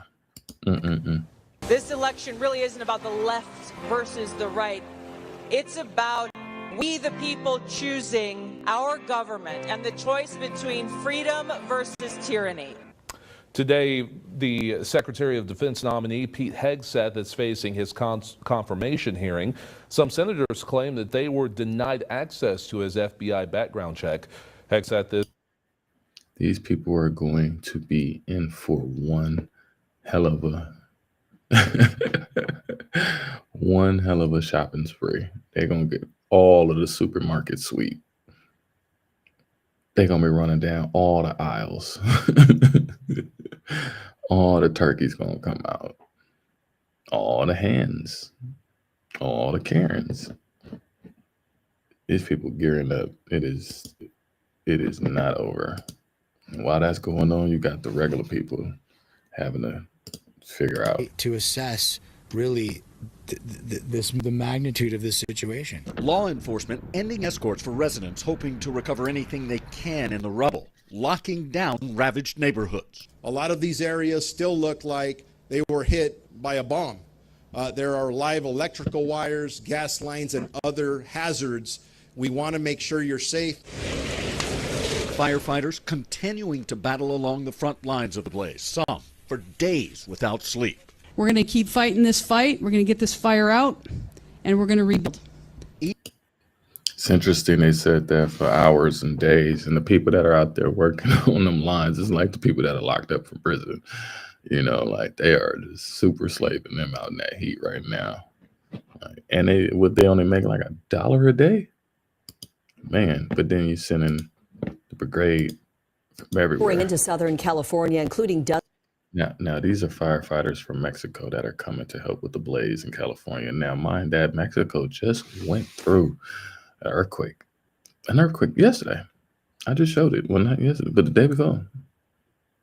Just went Dozens through of firefighters from Mexico. They received training Sunday to prepare them for the front lines of the Palisades fire. Nothing is going to prepare them for what's to come. The group includes members of the federal fire team and the Mexican Army. The 73 firefighters will work alongside local fire crews to 10. Set up fire lines. CAL FIRE says they're thankful for the added manpower. The Mexican team is expected to head to Pacific Palisades this morning. Yep. So they're on the way. Work to save lives and put out the flames. The California fires have also raised concerns about their potential impact on the economy. Lindsay Miller spoke with a financial expert to learn more. Houses, businesses, and livelihoods lost in the ongoing California wildfires. Eugene Grainer with Heartland Investor Services says there are a lot of layers to measure what this devastation means for the economy. Grainer says North Dakotans might see an increase in their insurance costs in 6 months to a year as policy losses are settled. If you're a policyholder in North Dakota, you're eventually going to feel it. Not today, but it'll take time. According to the Associated Press, more than 12,000 structures have been destroyed. Grainer says this large volume of needed rebuilds will likely reverse the expected drop in prices of home materials. Downward pricing, that has been eliminated because it's such a widespread area that this will affect housing as far as costs. Grainer also says the need for new mortgages will put upward pressure on interest rates for 30-year mortgages. In Minot, I'm Lindsay Miller. See, and they ain't even talking about that part with the mortgages, the 30 years and the 40 years and the 50 years. Like, it's going to be bad. It's going to be locking people in for the rest of their life and locking their kids in there. So this kid's going to be footing the bill, and then this happens, and you get denied, and they still got it in the mortgages is still on auto pay. Man, jacked up. And it's so funny, he's just talking about North Dakota. If you haven't been there, then what he's saying is scary for them because they get the extremes in those locations as well. No different from Alaska. Alaska gets all the way cold. I believe it. I don't know. Let me see. Because Alaska. Let's see.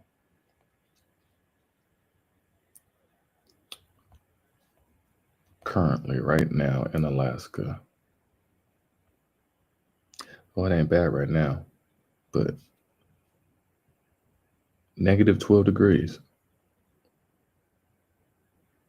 Right now it's like 29. It's going to be 5 tonight, I guess.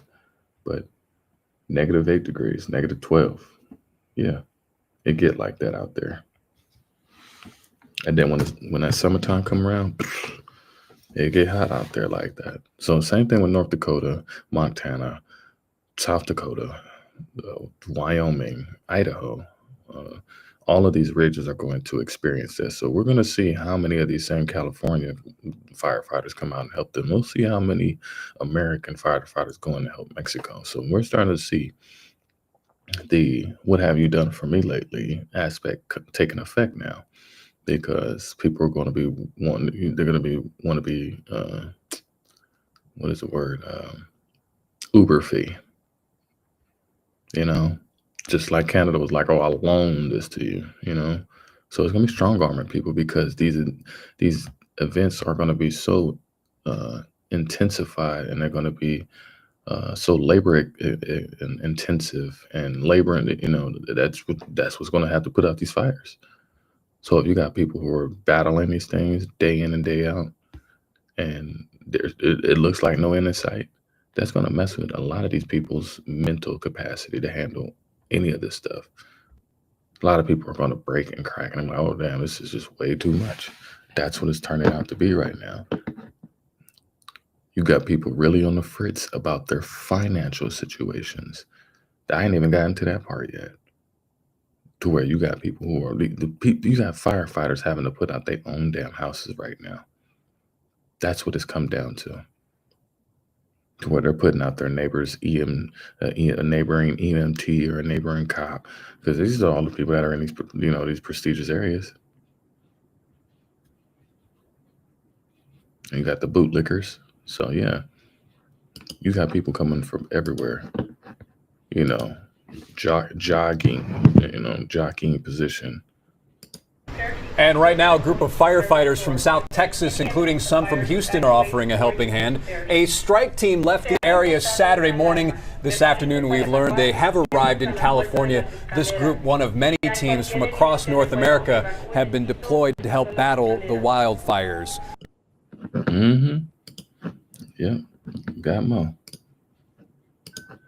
Frightening. Wildfires continue to scorch thousands of acres. Our hearts go out to everyone impacted by these really devastating, massive wildfires. We've learned that the American Red Cross of Georgia has 7 Georgians in California right now helping people with the necessities. This is one of the worst times in their life. They've lost their homes, their belongings, their memories. They don't know what's next. One of those Georgians is Jody Hall from Monroe. This is her first mission. Had to get through that ice storm and kind of figure out if the airport was. Exactly. You had to get through that damn ice storm. Thank you, lady. Thank you, Mrs. Alvin and the Chipmunks, for saying that part. Because while everybody's coming to the rescue, that snow is going to make everybody go cattywampus. Sliding in the... How comfortable is a fire truck? They're not that comfortable. They have to stop. And they actually get paid to rest and stop and all that stuff. But how long and how far? I mean, those drives. I mean, even the amazing thing, you got extra drivers. Most of the time I was driving by myself. That's hard. I drove last night by myself. It's hard driving by yourself across the country. It's not easy. If you got somebody who's the same capacity to be able to drive across the country like with you like that, you can get across the country, no problem. And if you got multiple, bet. 2 in the front seat and 1 in the back seat, napping away. And keep that rotation going. You'll be able to get around and do whatever you want to do. That's why I love traveling, because you're able to see so much with an extra pair of hands, eyes, and ears. You're able to get so many different perspectives. I've been to the Devil's Tower. I've been to Yellowstone. all of these amazing places. Utah is beautiful, majestic. Wyoming is beautiful, majestic. So many of these places are majestic. And when you're there and you're just sitting there and you're just captivated by and awe of everything you see.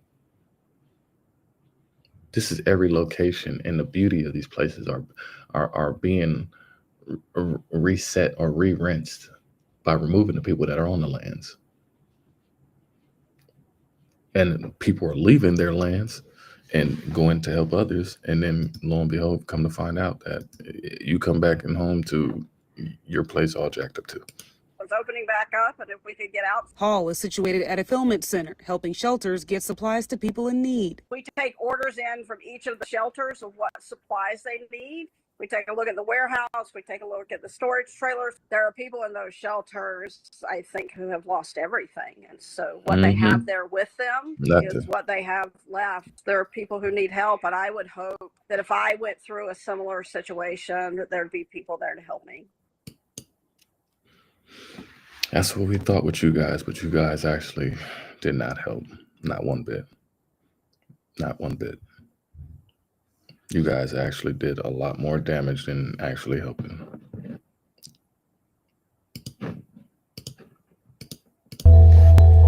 That was full. That was forest. There used to be waterfalls dumping out of here.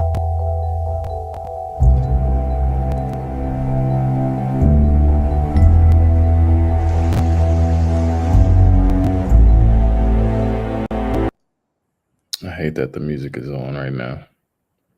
They trying to be doing the flag. We are musicians, carpenters, blue-collar dudes who just love this place and wanted to help.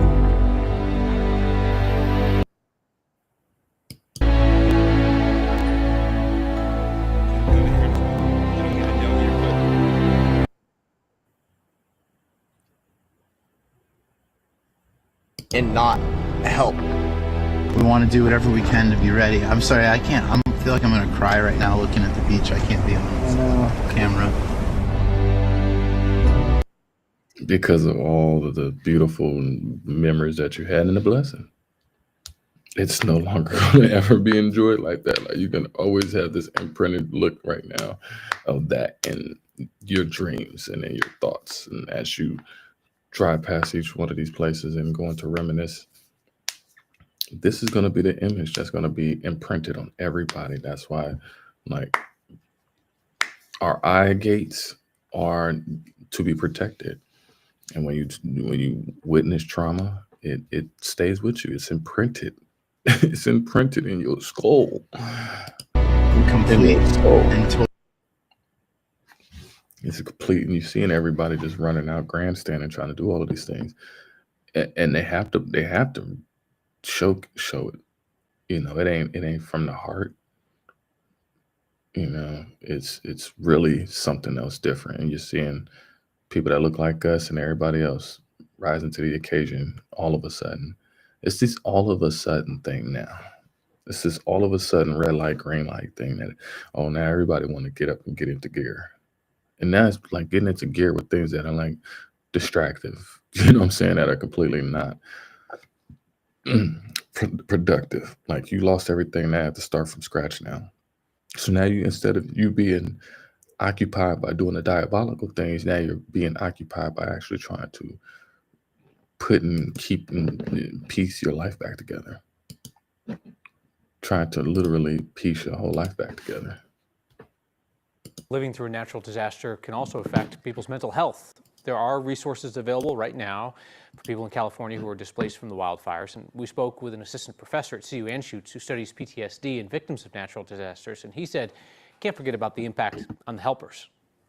First responders, firefighters, police officers, EMTs, they're trained for these high stakes environments. They're trained for these environments where there's mass destruction and trauma. That doesn't mean that they're not so vulnerable to feelings that are distressing. That doesn't mean they're not also vulnerable to anxiety or irritability. And, you know, especially the first responders who are there day in, day out, they're probably not sleeping a whole lot. The first No. responders who are traveling from out of state, they're definitely away from their support system. And so we want to remain vigilant to their mental health as well. Yeah, and when you're burnt out like that, you're not making the greatest of decisions, especially if you're exhausted and hungry, and if your mind is somewhere else. Yeah, you're gonna be distraught. This weekend, first responders from Colorado started arriving in Southern California. Teams from North Everybody. Metro, West Metro, Thornton Fire, Greeley Fire. In all, Colorado has sent 9 so-called strike teams to California. Yeah, you heard that there? 9. It's a state of an emergency, everybody. It's a state of an emergency. We're not done. We're going everywhere. State Governor Jim Justice has declared a state of emergency for all 55 counties. Governor Justice has directed the West Virginia National Guard to assist local communities and citizens in response to the anticipated impacts of the winter weather. The West Virginia National Guard advises citizens to remain aware of changing conditions and continue to monitor local forecasts. That's what it is becoming. It is a state of an emergency where it is affecting everybody, not only the adults, but it is affecting the kids. California officials say the Palisades and Eden fires are now among the most destructive in the state's history. Of the more than 12,000 structures that have burned in a week, many of those are people's homes. As the country, state, and individual families deal with this unprecedented tragedy, and it poses the question of how to discuss this type of loss with children and teens. Lisa Demore joins us now. She's a clinical psychologist specializing in the development of teenagers. Thank you so much for being here. So for families within the threat zone, how can parents talk to their kids and teens about staying strong, staying hopeful while they themselves are struggling? Right? This is the key question. The parents and caregivers are in it as every bit as much as their kids. So one of the first things they can do is they can establish that being emotional isn't the same as being fragile. And they can just say that to their kids because of course they're going to be emotional. They're going to be crying. They're going to be worrying. They're going to be talking about their own uncomfortable feelings. What we want kids to understand is that this is not a sign of a person being in a bad place. It's actually a sign of them handling it well. The distress is a done deal. What we want is for adults to cope well with it and to model that healthy coping for their kids. So in terms of modeling, does that essentially mean everything is fine, everything is hunky-dory, everything is going to be great? I mean, how do parents also teach that resilience? That's exactly what y'all do. Everything's fine, everything's good, everything's great, you know. They're looking at you panic. They're hearing you screaming, yelling, we lost everything. These kids are not dumb. All the way from babies all the way up to teens. They are not dumb.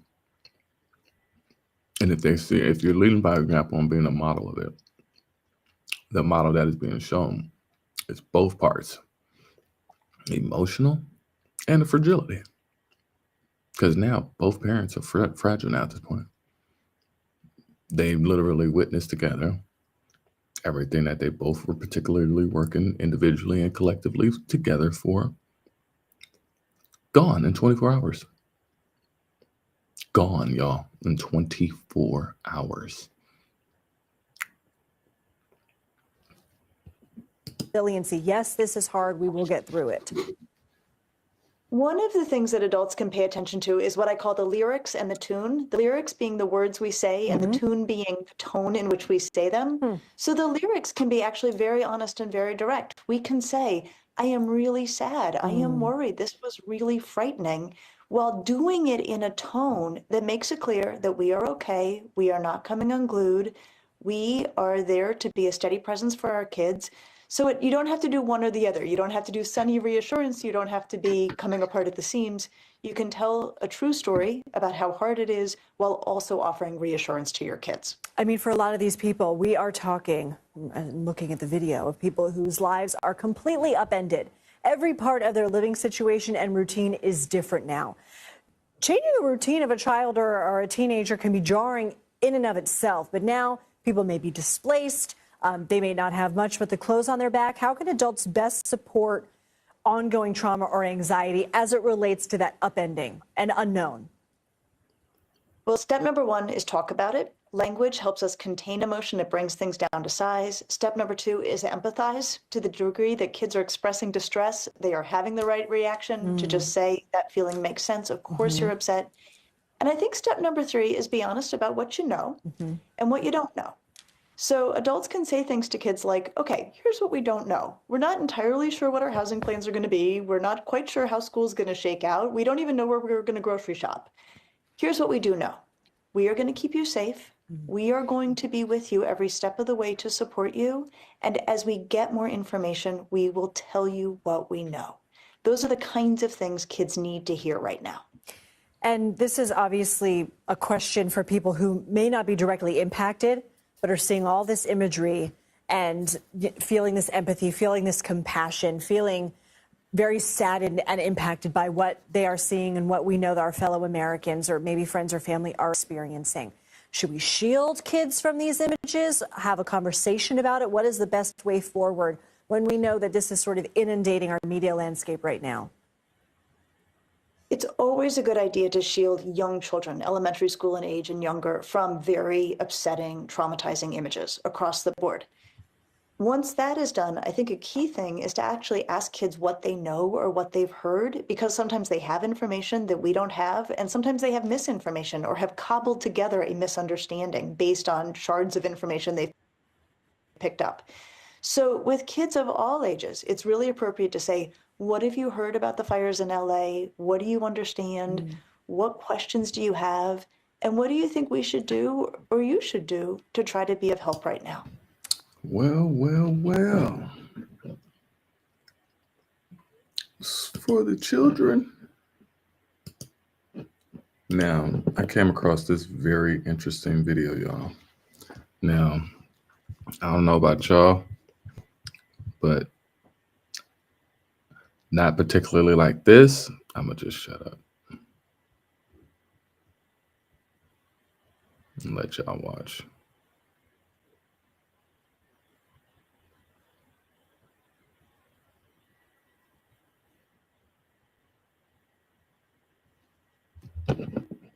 It's a kite? Yeah, it's a kite. I can see by its shape it's a kite. There's the fire. And it's spinning.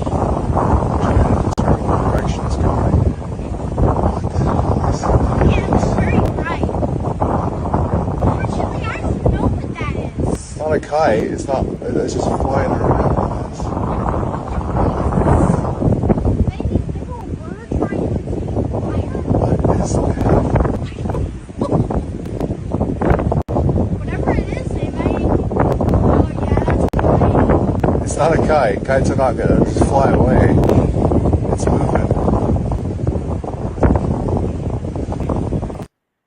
Let me mute that.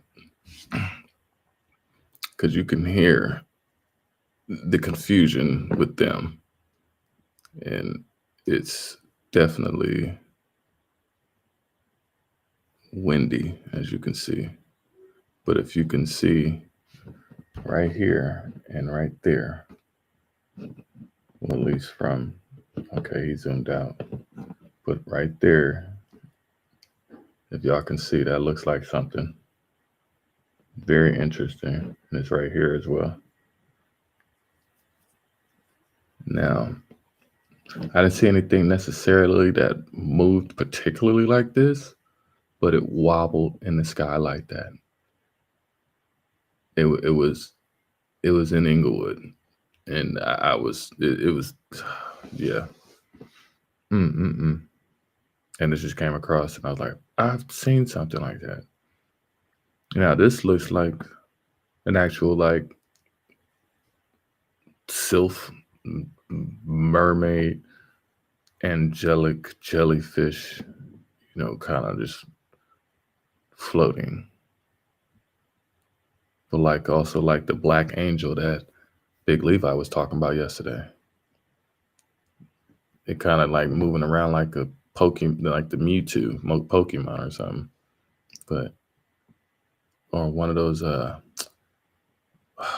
are those fish? My grandma used to love them. But they move like that in the water. They like real, but they're like attack. They're like vicious too. But that's what it looked like. That's in broad daylight. And this one too. And they had another video up, but it got deleted. It got pulled down. So I just happened to catch this one. And I was like, huh, there's something. So yeah, I will actually grab this link and post it in the chat so others can send it out, I guess. Okay, that didn't work.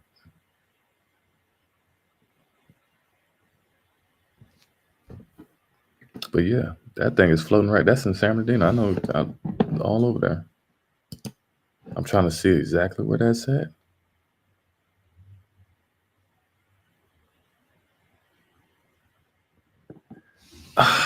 Where is that? Okay, that looked like the JC. That looks like the Inland Center Mall. That really looks like the Inland Center Mall. If that's the freeway right there, but why is that disattached? I don't know. Can't tell. That wouldn't be the 210 running up top. There's nothing that would be particularly that huge right there. Then you got the 215 that runs north and south right there, which will make it look like that's the Inland Center Mall or even downtown San Bernardino, but at least a ways away from the freeway is downtown. That's crazy, y'all. I don't know what that is, but I'm blown away by it for it being over in San Bernardino, you know. But the way it's moving is like an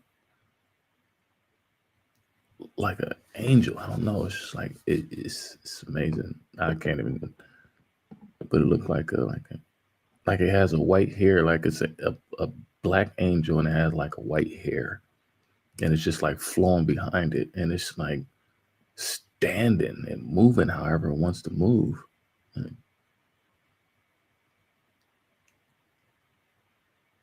I would love for it to have like gotten it into its complete entirety, but for them to have a complete picture, like it's still like there was no cuts, you know, there's no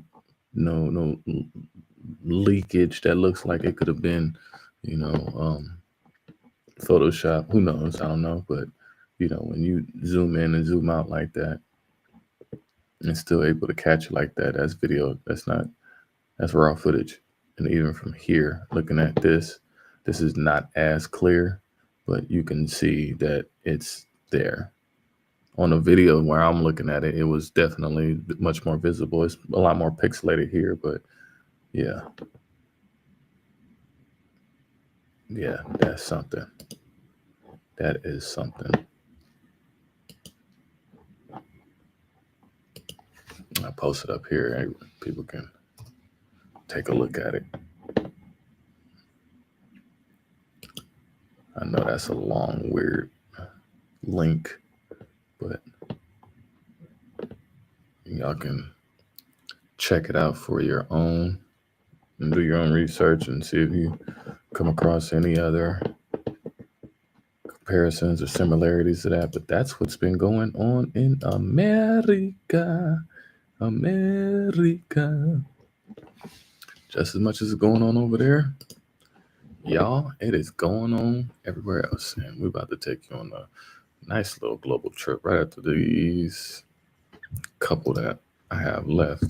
Because now that these fires are taking place, what's going to happen to all of the events that are going on out here? You got FIFA, you got Olympics coming up. It's going to be, time's going to be ticking.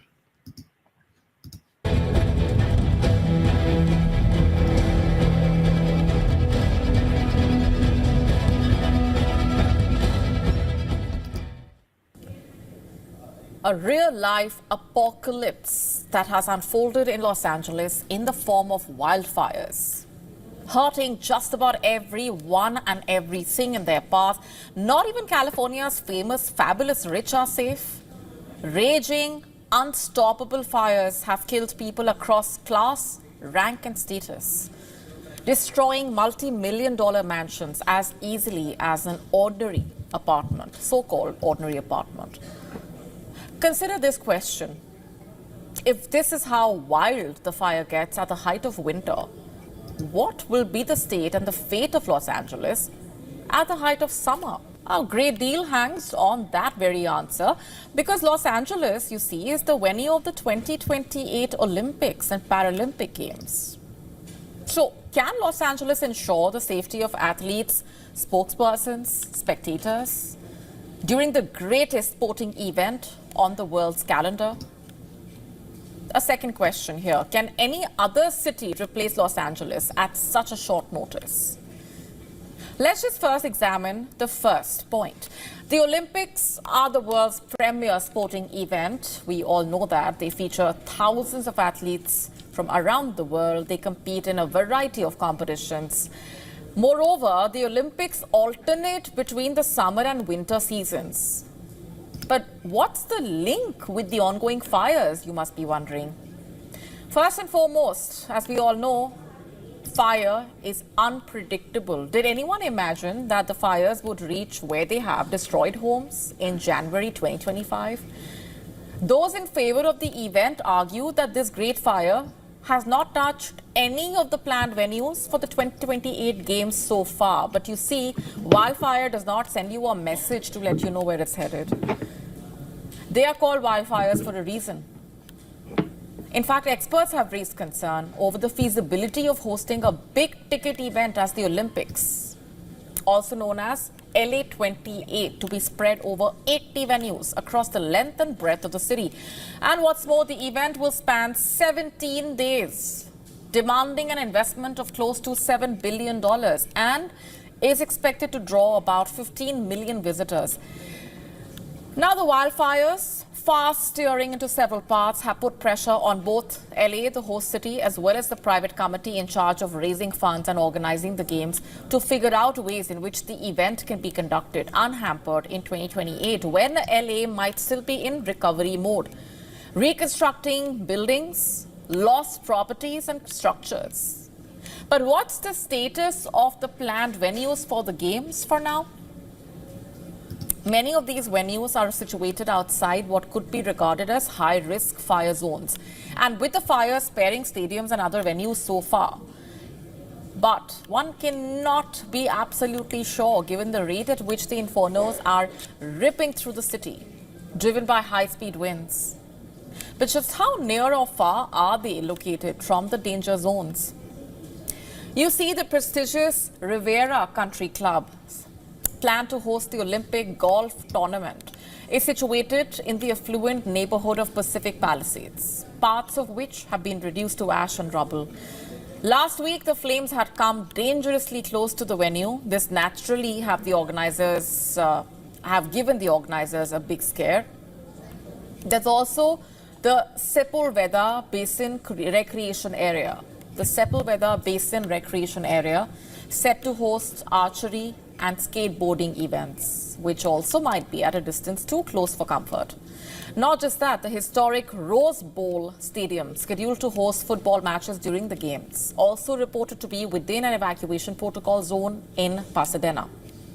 And as the fires moved eastward, possible evacuations also looming over the campus in Westwood, which is planned to be housing the Olympic Village. You see, from 1984, when Los Angeles last hosted the Olympics, to 2028, not much seems to have changed venue-wise, as nearly all of the 2028 events are slated to take place in existing buildings, including the Los Angeles Memorial Coliseum, where the opening ceremony, by the way, took place in '84. But you see, the concern does not quite remain limited to the places, but also the people who make the games. One of the most watched and celebrated events worldwide. We are talking about current and former athletes, sports persons, professional teams, some of whom have been severely impacted by the fires. In fact, just to get you some of the most prominent names that have been impacted, the fires destroyed houses of Los Angeles FC's Mexican striker Carlos Vela, as well as Los Angeles Lakers coach JJ Redick. Also, ex-Olympic swimmer Gary Hall Jr. lost not just his house, but also a total of 10 Olympic medals in the Palisades fire. Just imagine. Years of hard work, sacrifice, razed to the ground just like that. One thing is sure, the changing climatic patterns in LA over the last few years and the very unpredictability of these fires is bound to have the organizers on the edge. But coming to the second question, can any other city replace Los Angeles at such a short notice? The answer to that might not be as simple after all, given the current situation unfolding. Meanwhile, experts like Mark Derson, professor at the Pennsylvania State University, have floated contingency plans, including relocating the Games to Paris, the 2024 host city, if necessary. With the fires becoming more frequent and long-lasting than earlier, thanks to climate change in some parts, can LA overcome the tragedy of this scale and its after effects and host successful games just 3 years from now? The clock is ticking. Woo! Yep. Clock is ticking on that old grandfather clock, ain't it? Oh, it's ticking on that old grandfather clock. Yeah, I want to take it back to Paris. France is going through their own thug dizzle, right? Yeah. This ain't over. But there's a lot of questions, and these are questions everywhere. You're talking about all of the major events. You're talking about the Coachellas. You're talking about the CES that just went down. They just had the CES going on.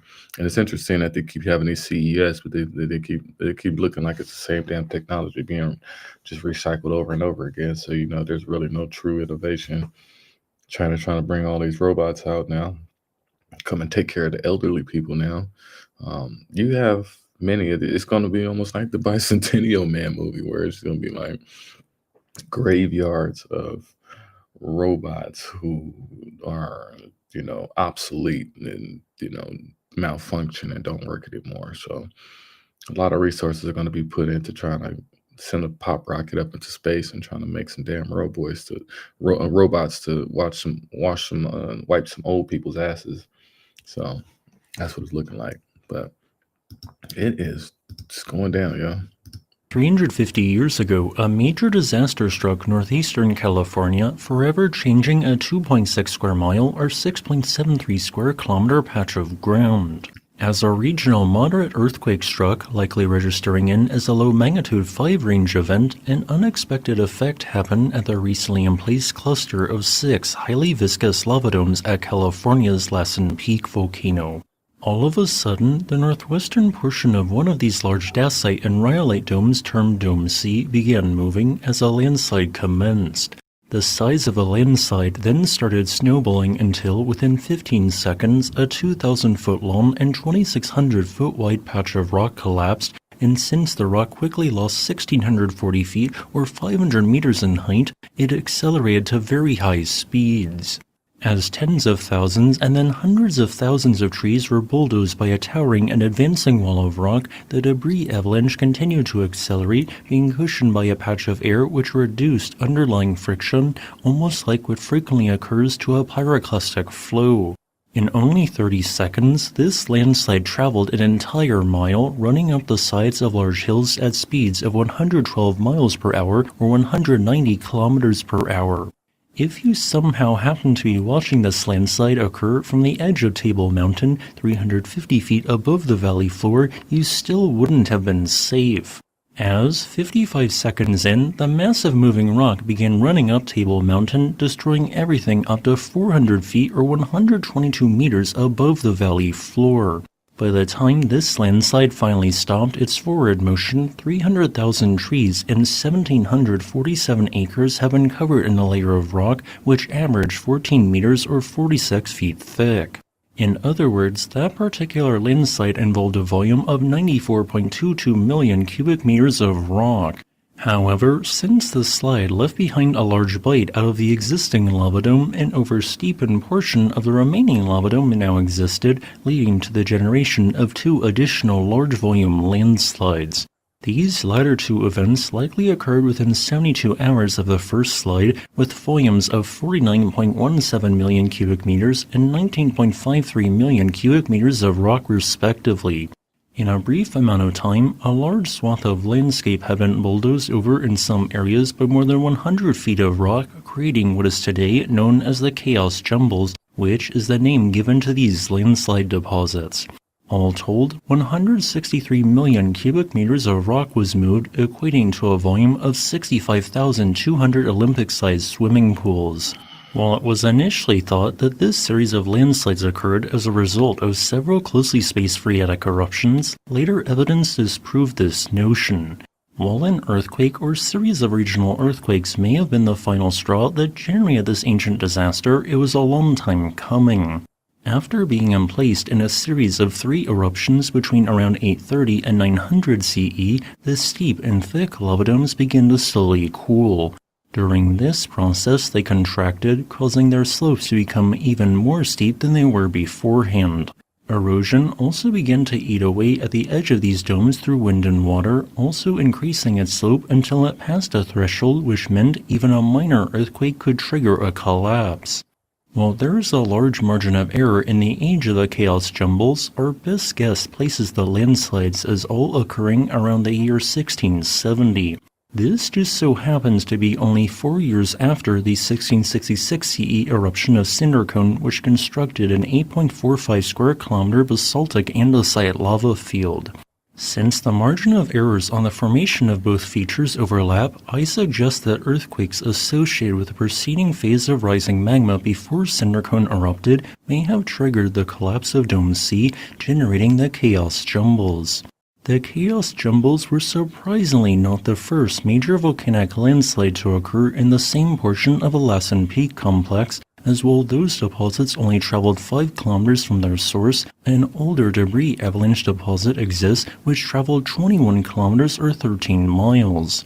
That deposit originated from a collapse of a very large dacite lava dome known as Hill 8283 more than 130,000 years ago. As a final note, I bring this up because the word of the day is erosion. The word of the day is erosion. Because the moment that water starts coming in, it's La Nina right around the corner. You're getting double for your troubles. That El Nino and La Nina is not about to play off. And the burning down of everything on these hills. Once that first drop of water hits these hills and mountains, that's going to be the next craziest disaster, because everything's going to be coming down and it's going to be flowing, because it's going to be, I guess, held in like a fart. And when it does actually potentially rain, the rain is going to be actually heavy and bring down and erode everything, because you got to think that a lot of this stuff got burnt down into the ground, just not the surface stuff. A lot of this stuff got burnt into the ground. You got things that were underground too. You got pipes that were still on, like the people were saying, and you're just looking at all the infrastructure that's literally have to be redone. So they say. That's what they say is going to happen. This right here that you're seeing right now is the tsunami, the 13-foot tsunami that came into Peru just not too long ago. And this is the live feed of all that occurred during that time. And so just as much as it is happening in America, it is happening everywhere else. And by this happening everywhere else, that is showcasing how much activity is all going on, synchronicity all over the place, all at one time. For every action is an equal and opposite reaction. So one earthquake in another location, this particular wave, hundreds of miles across the sea, and bring it roaring into another location, and they're like, what did I do wrong? But that's what's happening right now, is that these these waves are hitting all around the world right now at 13 feet high. At that, the average one that I'm seeing right now is 13 feet. You have a lot of activity going on in all of the Micronesia, the Philippine area, the Southeast Pacific. Yeah, and so it is it's going to be exciting to see how this plays out with all of the earthquake activity, because this is just not one thing that has happened here. These things have happened everywhere. Now, that was Peru.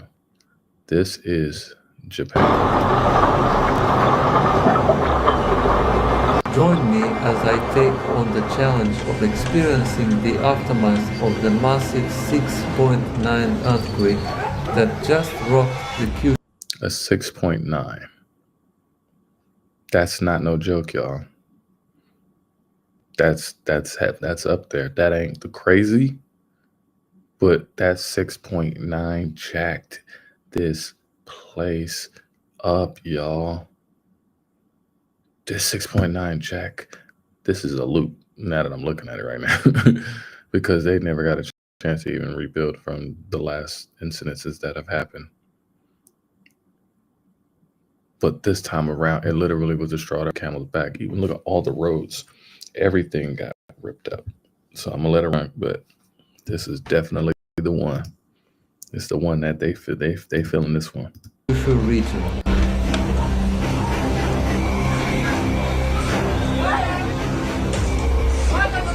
A massive 6.9 magnitude earthquake has struck the Kyushu region, sending shockwaves of fear and destruction throughout the area.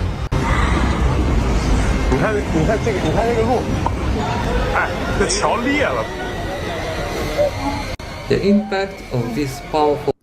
It don't even look real when the ground is moving. It just looks like one of those like carnival, It's a Small World, carnival rides. Like if you had Disney World and, it's like the Star Wars, you just sit, but it's like got you feeling like you're really going through space. But that's what it looked like. The ground was moving like in Beetlejuice.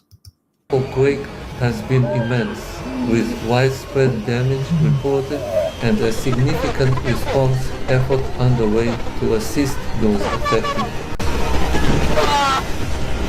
Yo, that just fell on everybody. That's why they had to blurt that out.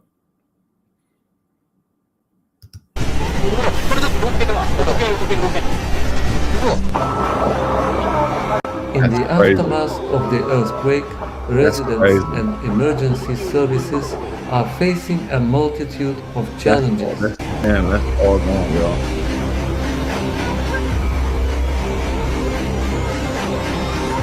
The sheer scale of the destruction has left many without power or access to essential services, and the emergency responders are working tirelessly to search for those trapped in the rubble.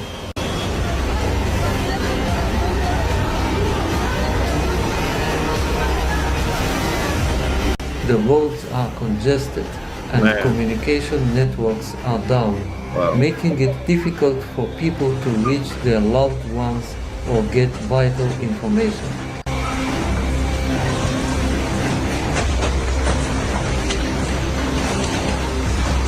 On top of this, the fear of aftershocks is palpable, leaving many on edge and wondering when the next big one will hit.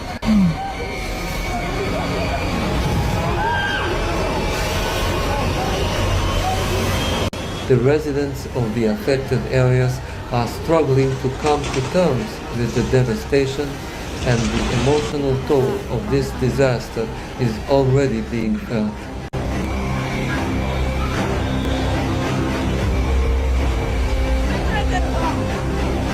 Many have been forced to leave their homes and are taking shelter in temporary facilities, unsure of what the future holds.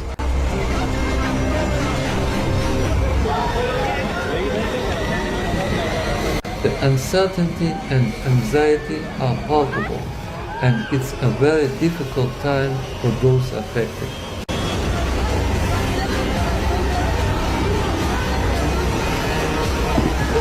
From the challenges faced by residents and emergency services to the dramatic moments of rescue and survival, this is a disaster that will be etched in our collective memory for years to come.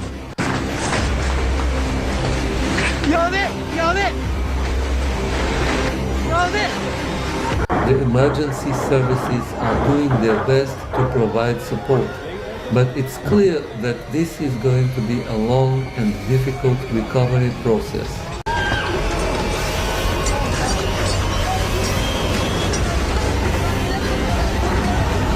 As the rescue efforts continue, the full extent of the damage is slowly becoming clear.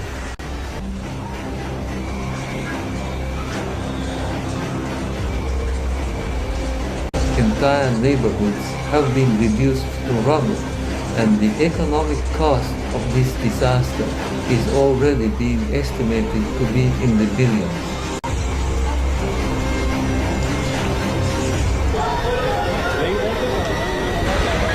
The region's infrastructure has been severely impacted, and it will take months, if not years, to fully recover.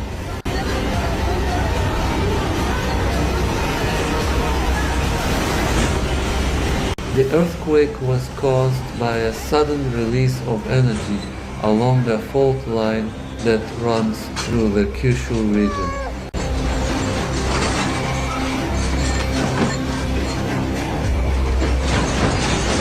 The region's unique geology makes it prone to seismic activity, and this quake was a powerful reminder of the forces that shape our planet.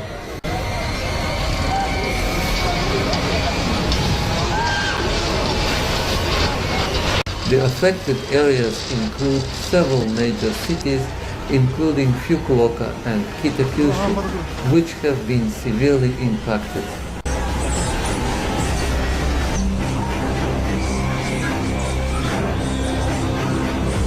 The aftershocks have been coming in rapidly, with several significant quakes already reported, and the risk of further tremors remains high.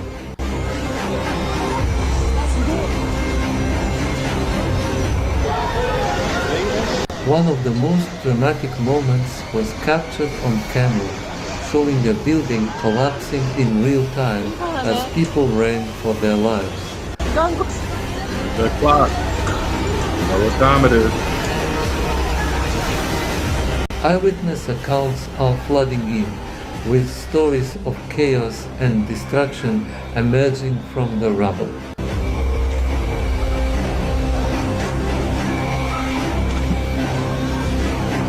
One resident described the moment the quake hit, saying it felt like the ground was shaking beneath their feet, and they thought it was the end.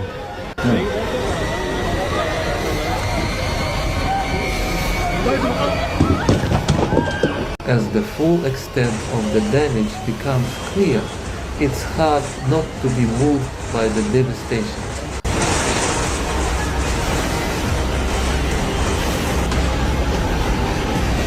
The images of destruction are a powerful reminder of the force of nature, and the resilience of the human spirit is being tested to the limit.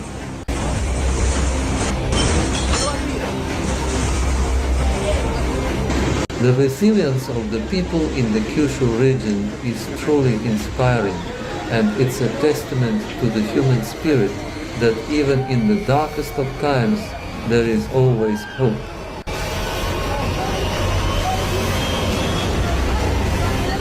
As the recovery efforts continue, it's essential that we remember the importance of disaster preparedness and the need for ongoing support for those affected.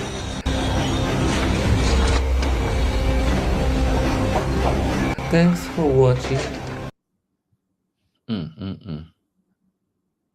mean, you just can't make this stuff up, y'all. You just can't.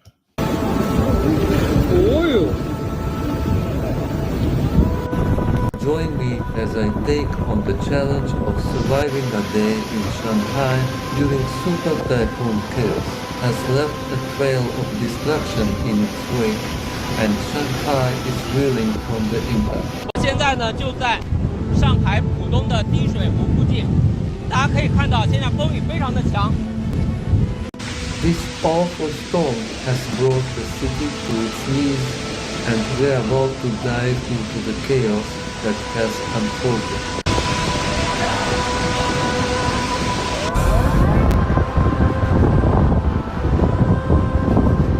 As the typhoon approached, residents and authorities alike were bracing themselves for the worst.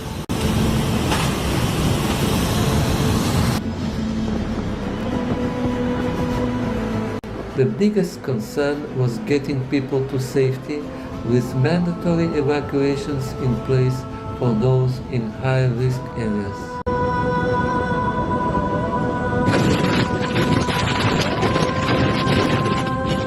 The city's infrastructure was also a major worry, with officials working around the clock to secure construction sites, billboards, and other potential hazards.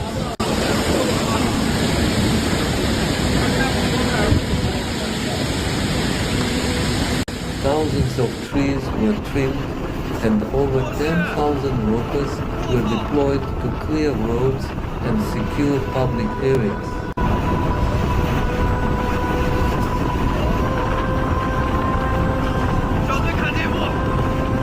Despite these efforts, the city's emergency services were stretched to the limit, with paramedics and firefighters on high alert.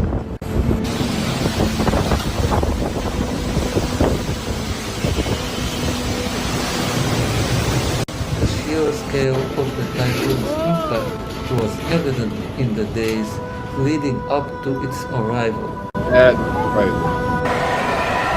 That is crazy. Oh, man.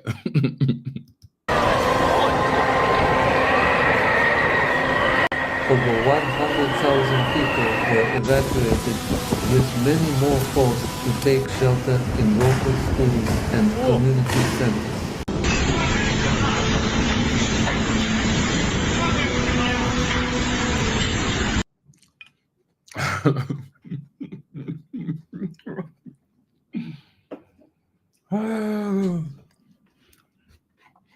That wind is so strong, it's ripping the drawers off of these gentlemen.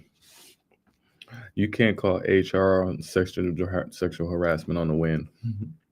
That shit is literally ripping everything up. The city's main airport was closed, with all flights grounded until the storm had passed. That's crazy. Even the city's famous subway system was shut down, leaving millions of commuters stranded.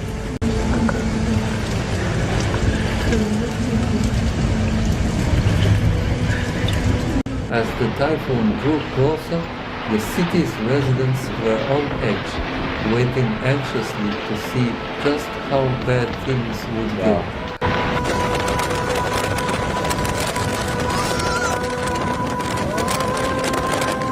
Many had stocked up on food and water, preparing for the worst-case scenario.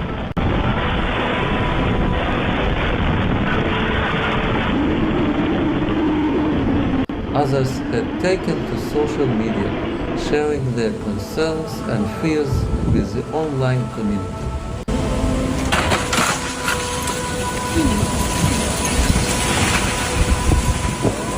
Throughout the city, a sense of nervous anticipation hung in the air as people waited for the storm to make landfall.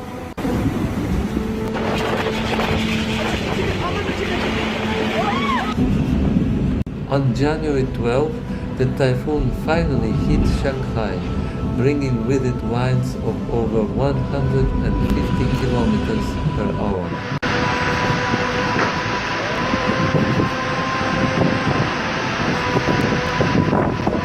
The city's streets were transformed into rivers, with torrential rains causing widespread flooding.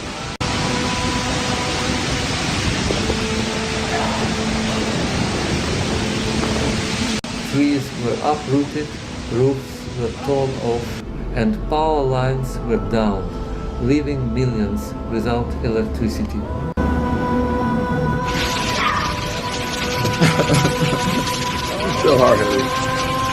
It was a scene of utter chaos, with emergency services struggling to keep up with the sheer volume of force.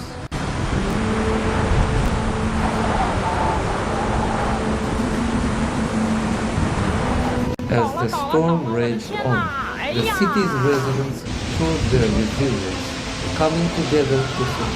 I'm just saying, like, the trees are speaking too. It's like they ain't falling in no other direction but like right on your cars and right on the houses and right in your lazy boy chairs. It's crazy. Each other in the face of disaster.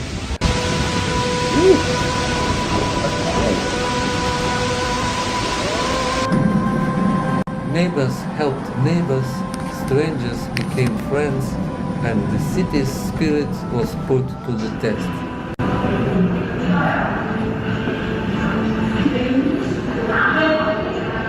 The emergency services were stretched to the limit, but they worked tirelessly to rescue those trapped by the floods and to restore order.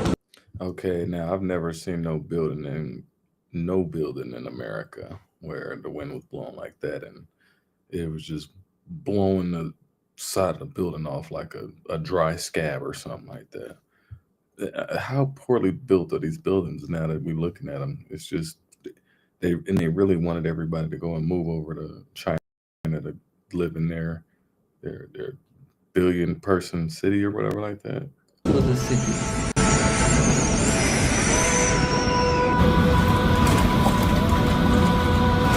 The peak of the storm. Is that a fly trap? Or a different kind? But it kind of looked like a Venus flytrap, but it's the year to Venus? Interesting. Was a sight to behold, with footage showing the sheer ferocity of the typhoon.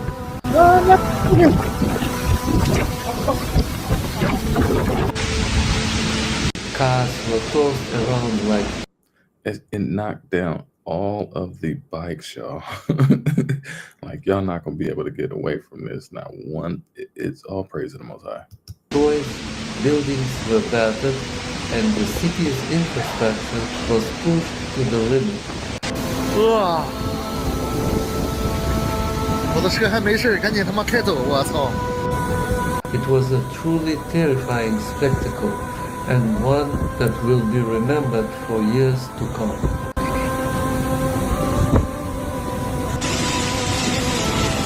As the storm finally began to subside, the city's residents emerged to survey the damage.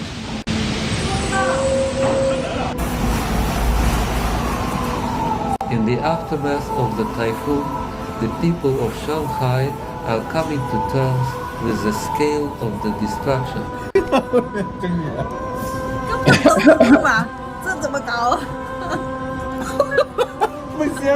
It's a sobering reminder of the power of nature and the importance of being prepared for the unexpected. As the city rebuilds and recovers, it's clear that the lessons learned from Super Typhoon chaos will stay with Shanghai for a long time to come. Not everybody's smart. I don't know what they expected to get out of holding on to those umbrellas like that. Like they were finna straight Mary Poppins on out of here. I don't see how that is. Wow, y'all. This has not just happened. Yeah. You know, every so often or anything like that, rare occurrence. No, this is happening simultaneously, like synchronized swimmers everywhere. I have so much more to give you guys, but I'm going to cut it short today because I want to gather myself and Yeah, I drove, but I'm tired, so I need to get a little shut eye. And I'm gonna cook. I'm gonna cook me some food. Make me a turkey meatloaf. It's bomb too. It's fire. Every time everybody eat it, they like their mouth is quiet. So I feel like eating that today. And some jasmine rice. Anyway, some vegetables. I went grocery shopping, but I'm at peace, even with all of this going on. It's birds chirping, sun is shining, and you know, it's just the trees are singing to me, and everywhere else is just wow, wow, y'all, wow, wow. It is the planetary parade, planetary dance. I'm gonna just show this, but did y'all even see that weird thing that was floating in the air like that? Like, that looked like an angelic jellyfish.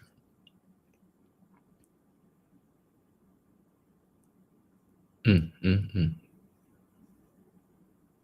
It's not even. It's barely 2 weeks, y'all. This is barely 2 weeks. Mm. And we got it like this. Wow. I can't. I don't know. I can't. I guess I'm trying to predict the future a little bit, reading the tea leaves, but woo, this is some spells that are going on. My eyes itching now. Mm. But yeah, let me bring this map up so we can get the world view. Because yeah, I'm gonna close it out on just checking the map out because that's a whole lot, y'all. It has been a whole lot. Like, look, the whole world. They got the whole world. It's another cyclone going on right over here. And it is heading straight to Fiji. Well, not straight to it because it can actually curl up. And that's heading right back in the same direction. That can be going right back into that same direction of Shanghai. Wow.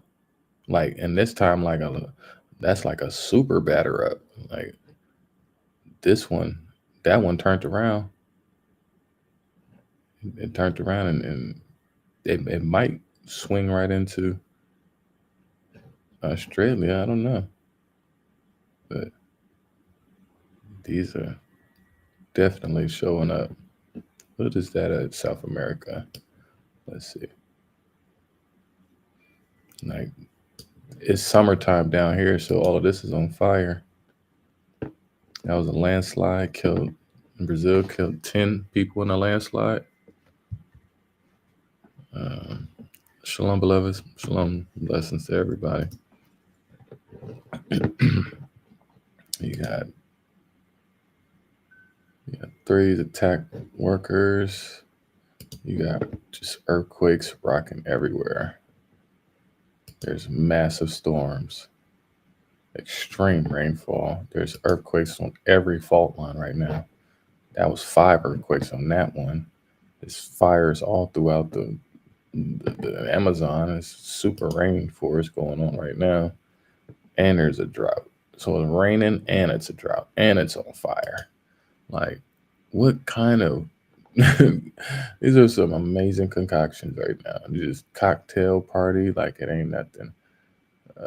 Trapped miners, these people going down there for all of these minerals and stuff like that. Yeah, so you got going on in Haiti. What's going on in Haiti? Over 5,600 killed in gang violence in 2024. That's a lot of people.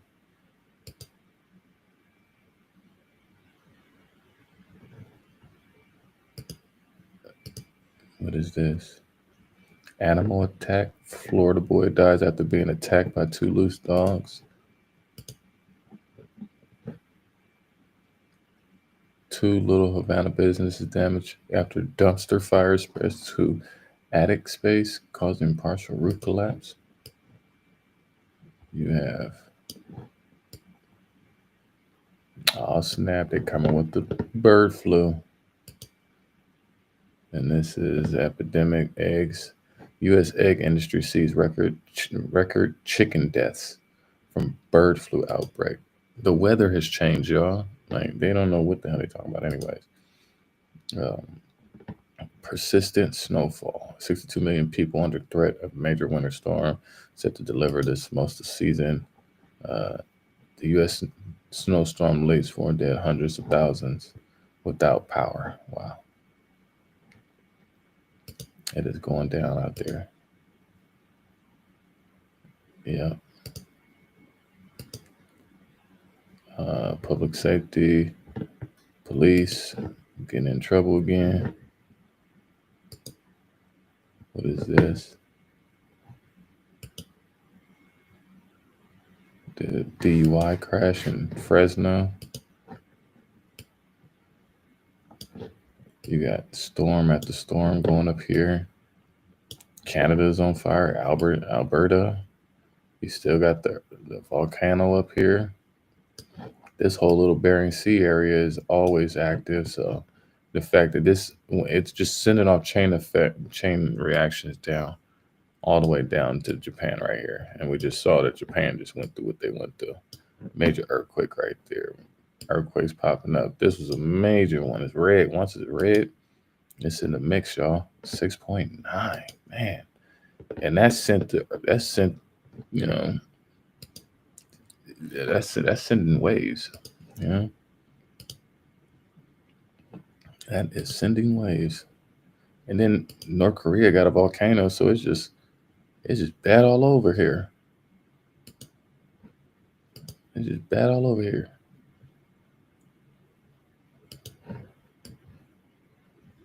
They're trying to keep it covert what's going on in China right there, but we know what we see. That's why this gives us a good opportunity to see what the hell going on, because the news is not going to tell y'all. But it is so much earthquake activity along here. It's so much gas explosion. These earthquakes is just all throughout here. What was going on here? They got a African swine fever. It's always attaching it. Ain't nothing to do with no Africa. That's y'all's stanky non-washing hands ass affecting 12 pigs. Oh, there we go. 12. That number 12.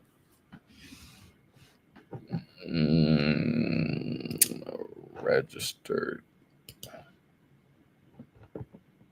Oil spillage. A lot of these earthquakes is damaging all of these. It's damaging this stuff. What do you expect? Like, you ain't gonna be able to keep sustaining and keep business up and floating. And you got all this going on. I don't know what's going on with the Himalayan mountains. The Himalayan mountains got activity all along it.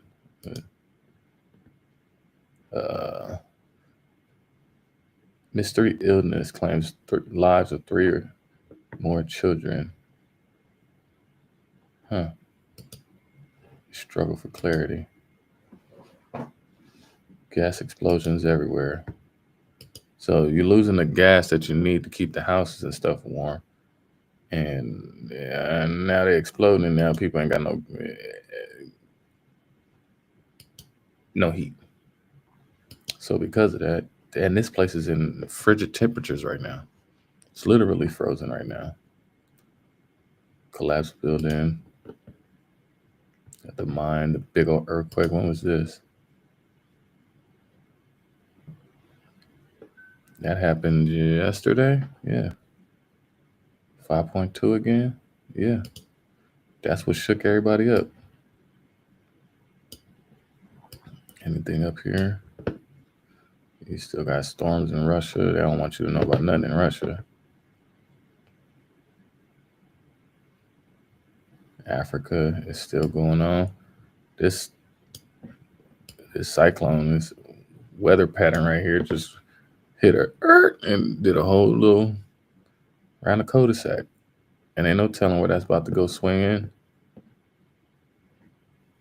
I wouldn't even be mad if it just swung and then it's like a big old, like one of them softball pitches, and it just came towards California, like went right under Australia and took their, because it kind of looked that way. I don't know. It's just looking the way it's dipping. I don't know. I can't. All right, hold on. Let me. This map is funny sometimes, but I wouldn't put it past.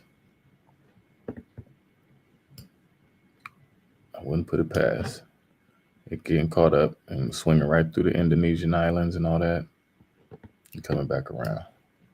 So these things like tag teaming and dumping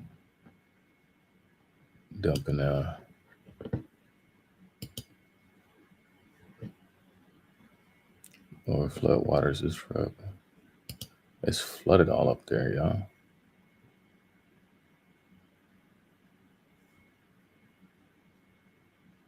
It's heavy rain all throughout this region. 11 dead after drinking tainted alcohol in Istanbul. Epidemic of Q fever outbreaks on sheep farm.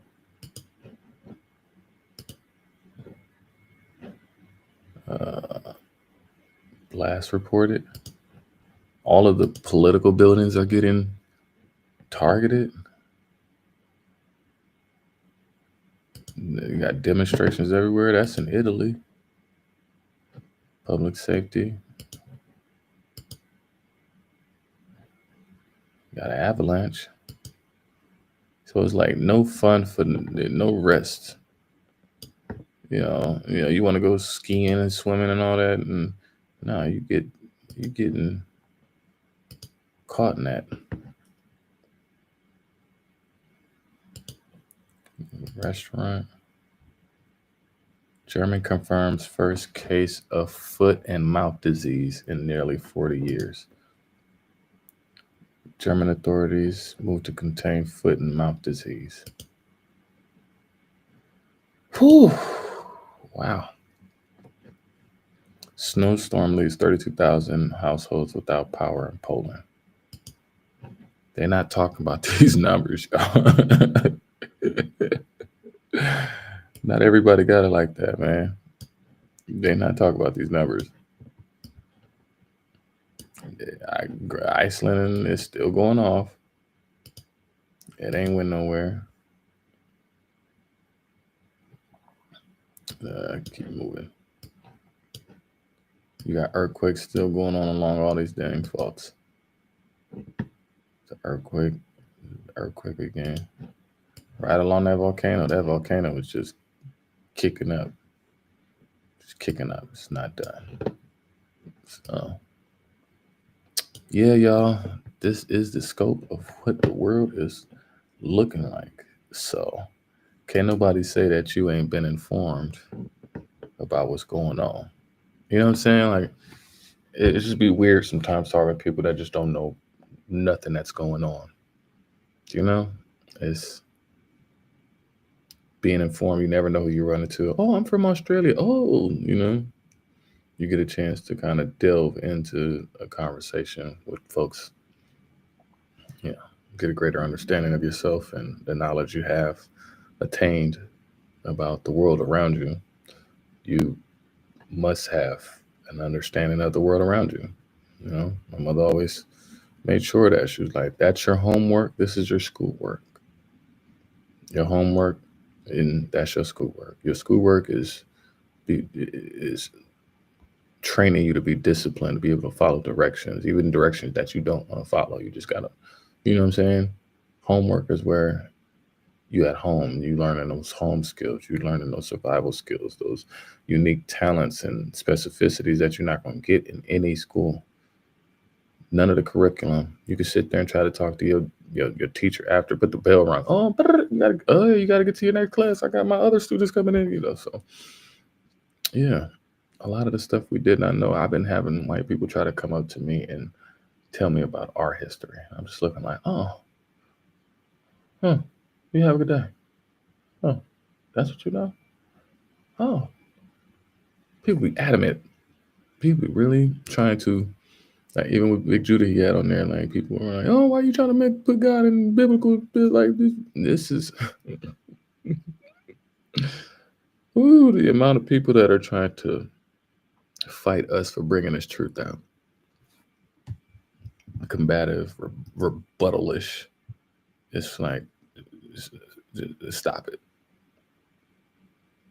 Stop it. What is happening right now is judgment, y'all. Whether you like it or not. That is your cold potatoes, and you shall enjoy them. As you can see around the world, everybody is in that cafeteria line, and cafeteria lady is serving it up fast too. She just slapping it on your plate, slapping it on your plate. Man, I remember in high school we used to eat these nachos. Man, I used to get these humongous bowl of nachos. Man, some of the school food was good. Some of it was just nasty, y'all. Like this is what we're doing. This is how we treating our kids. This is how we feeding our kids. That's so you can see how the design of all of this. People be like, oh, I love my kids. I treat my kids enough. So these systems should not be as insufficient as they are. Correct? Am I tripping? Even if it's new stuff, like yeah, it can be on the back burner, but these are the mandatories. You know what I'm saying? The food supply shouldn't be messed up. It should be state of the art. Water, state of the art. Schools, state of the art. These people want to shoot rockets up in the sky instead of doing it. That's where we're at now. What's that movie?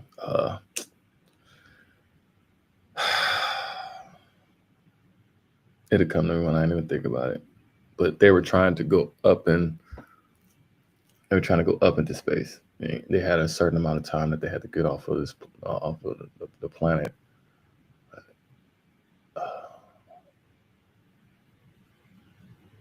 The name is kind of like Wally, but it's like Charlie 8, something like that. I don't know. I'm gonna have to look it up. Number 8 or something like that. Interesting movie though. I watch a lot of stuff, read a lot of stuff. I'm into everything, I guess. Almost everything. Not that Diddy oil. No, let's cut it back. But I'm just saying that the times that we're living in right now are very precedented and very important for us to keep a watchful eye on everything that is and shall be coming, and not be alarmed that when it happens, it happens. You know, it's like, okay, you're seeing all the signs. Are you preparing yourself enough? You know, because I did tell a lot of my family and friends in LA, you might want to get the hell out just in case. Some were like, no, I'm not leaving nowhere. I must help these rich people. I'm poor, but they need more help than I need. Yeah, you keep telling yourself that. And that's what you're doing. And you're seeing the poor people who are dedicated to the team. Like I said, when people believe in something, I can give up their faith. You're a Cowboys fan. You ain't gonna stop being a Cowboys fan to be a Raiders fan all of a sudden. You Muslim, you ain't gonna turn to be Christian. Except for one person I know. He's evil on both sides. He's an evil man. Yeah. And vengeance is the Lord. And that's what it needs to be. Is that we need to be paying special care and special attention to the work that is being done by the Most High, the Holy Spirit, guardian angels that are here. Like we're seeing many beings coming out of nowhere. I promise y'all that whatever that was floating in the air was very interesting. I was just really blown away. And then it was in San Bernardino. I'm like, somebody in San Bernardino that I know had to have seen this or heard about this. Like, yo, somebody had to. Let me play it again because some people may not have seen it. But y'all tell me what this looked like. Like, for real, for real.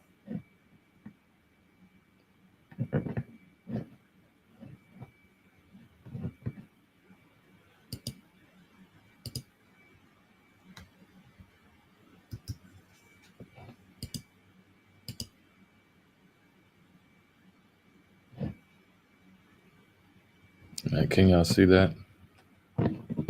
It is on both shots. The top shot, you can see it right there. Is it's kind of more granulated on the top one because of the smoke, and I had to zoom the picture out. But the one at the bottom, oh yeah, you can definitely see that one. You can definitely see that one. I'll pull that all the way out.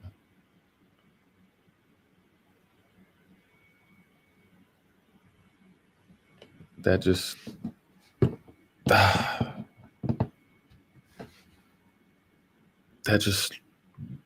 don't know. It's just amazing. Yeah. It's like standing over the city.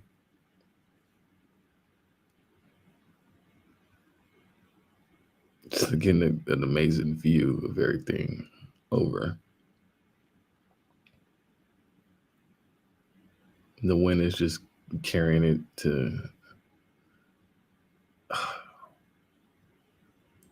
don't know, but we definitely got a lot of stuff happening right now. We got a lot of stuff happening right now, and it's going to be unexplainable to a lot of people, but we got to keep explaining it. Got to keep the fight up. Yeah. That's an angel. That's a dragon. So it's just amazing. It's just amazing to be seeing these things just finally coming out.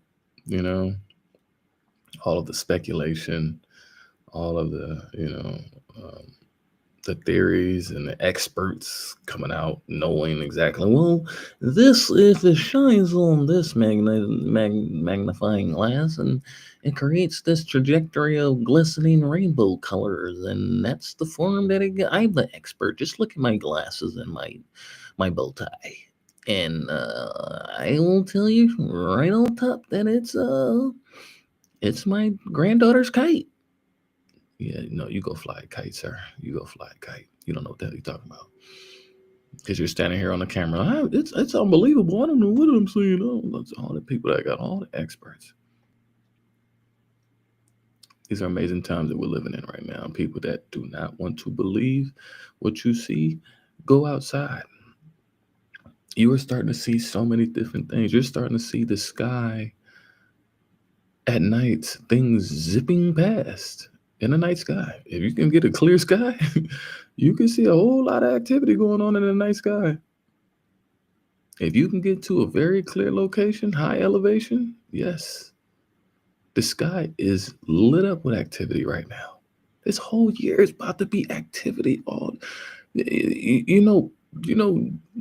use the dummy poke to open up some portals. Who's to say?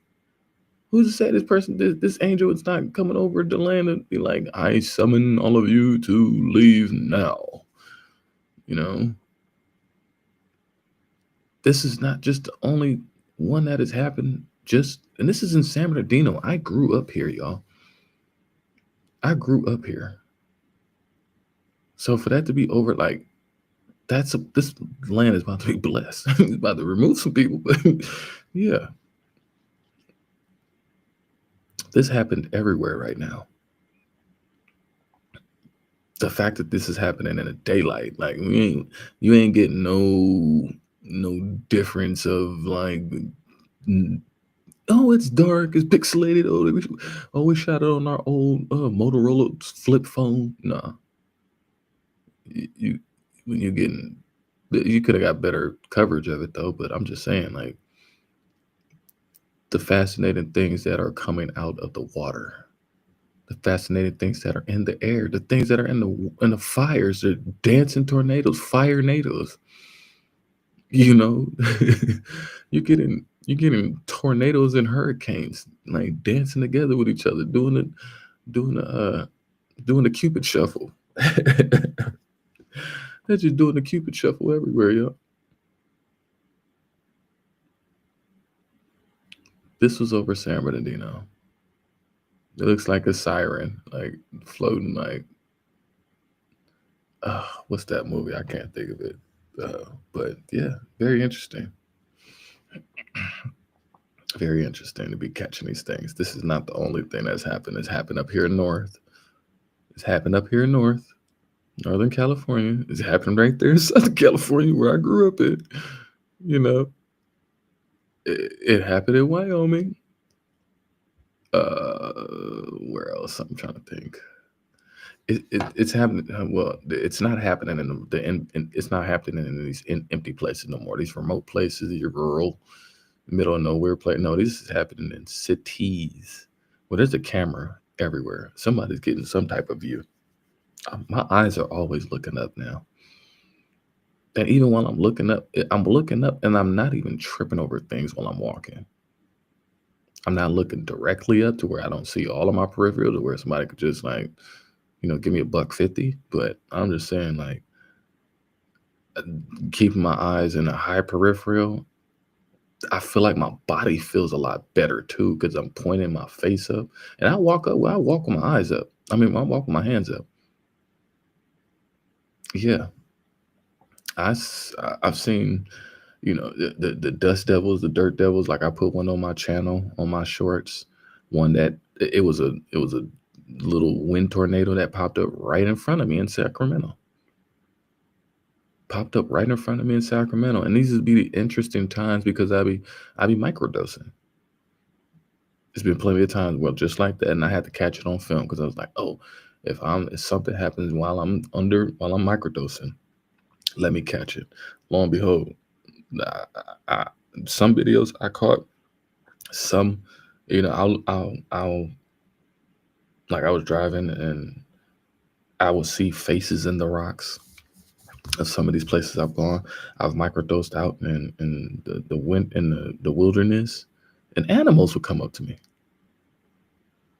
I was outside and deer would be standing right there, right next to me, not flinched, looking at me, cool as a cucumber. I'm not trying to be nervous because I know that there's some zombie deer out there, and I don't know if you got like them deer ticks. You know what I'm saying? Like I don't want to get no Lyme disease. Don't have one of your little bug babies come hopping on me. You know what I'm saying? I remember Indiana, this girl she got bit by a tick and got Lyme disease, and she could no longer eat meat. Like it was just like the weirdest thing. I don't know. Like, but I watched her deteriorate from Lyme disease. It was just something else. But yeah, birds. I wind up jumping. I wind up hearing the beautiful whispers of an undine, and told me to jump into the Pacific Ocean in my drawers under a full moon during an apocalypse. Not apocalypse, but an eclipse. This was like November, like I think 2 years ago. Not last year, not this year that just passed. The year before that, 2023. And these be the times where the elements are speaking to you. So you have to get yourself out in the elements where you can be amplified, where you can start feeling these things, being in the grass, just laying in the grass, letting the sun just beat on your skin, just sit there and soak, just chill. You ain't even gotta have no glasses on. Just close your eyes and let the sun just kind of marinate in your eyelids. Let the wind blow. The wind's blowing beautifully. I used to do this sitting in the ice, but I am not a cold person. I've lost weight, so I know that all the little meat is gone. That cold is kissing my bones, like we miss you. No, I'm glad I'm back in sunny California because I couldn't imagine being in Montana right now. Negative 30 degrees? Nah, bruh. It's on fire out here and windy, but yeah, the rest of the whole country is completely frozen right now. Like frozen everywhere else right now. And then it's weird because it's frozen, but then it's like a fire going on up in Canada. The weather has been unexplainable. All you could do is just bask in the beautiful essence of it, So yeah, great glory, hallelujah. I'm just excited to be seeing these things in the daylight now. these are not just the only things that are popping up. There's some other stuff I had. I gotta do my work, y'all, so I can set it up for the next shows. But lo and behold, we got more stuff coming. We'll keep y'all tune in. I took a break to go see the family yesterday, and it was good, man, to go see everybody, and it was needed. You know, sometimes we argue and we fight, we all family and stuff like that. But life is short, life is precious, and I want my brothers and sisters to understand that. We have to understand that we have been traumatized. We've been truly traumatized, and we're still working out a lot of our own kinks, a lot of our own triggers, a lot of our own insecurities and shortcomings and frailties and insufficiencies and self-esteem, shortcomings. So I want us to keep on taking the time out for ourselves to forgive ourselves and get that refund check back on ourselves of how much we may have been hurting ourselves, because can't nobody hurt us worse than we hurt ourselves, y'all. And I know I'm guilty. And so main thing is giving yourself the opportunity to be able to showcase to yourself the best that you're capable of doing. Like my job. I had went all out the last couple of years. I went all out, and I was doing a phenomenal job phenomenal work on my job. Because I was like, I'm gonna give myself the best chance, the best opportunity. And lo and behold, especially like the last 4 years, it was just people that were like, yo, you're doing a great job. Your work is good. You're on time. You're efficient. You're professional. You're all of this, and then just kissing both sides of the cheeks.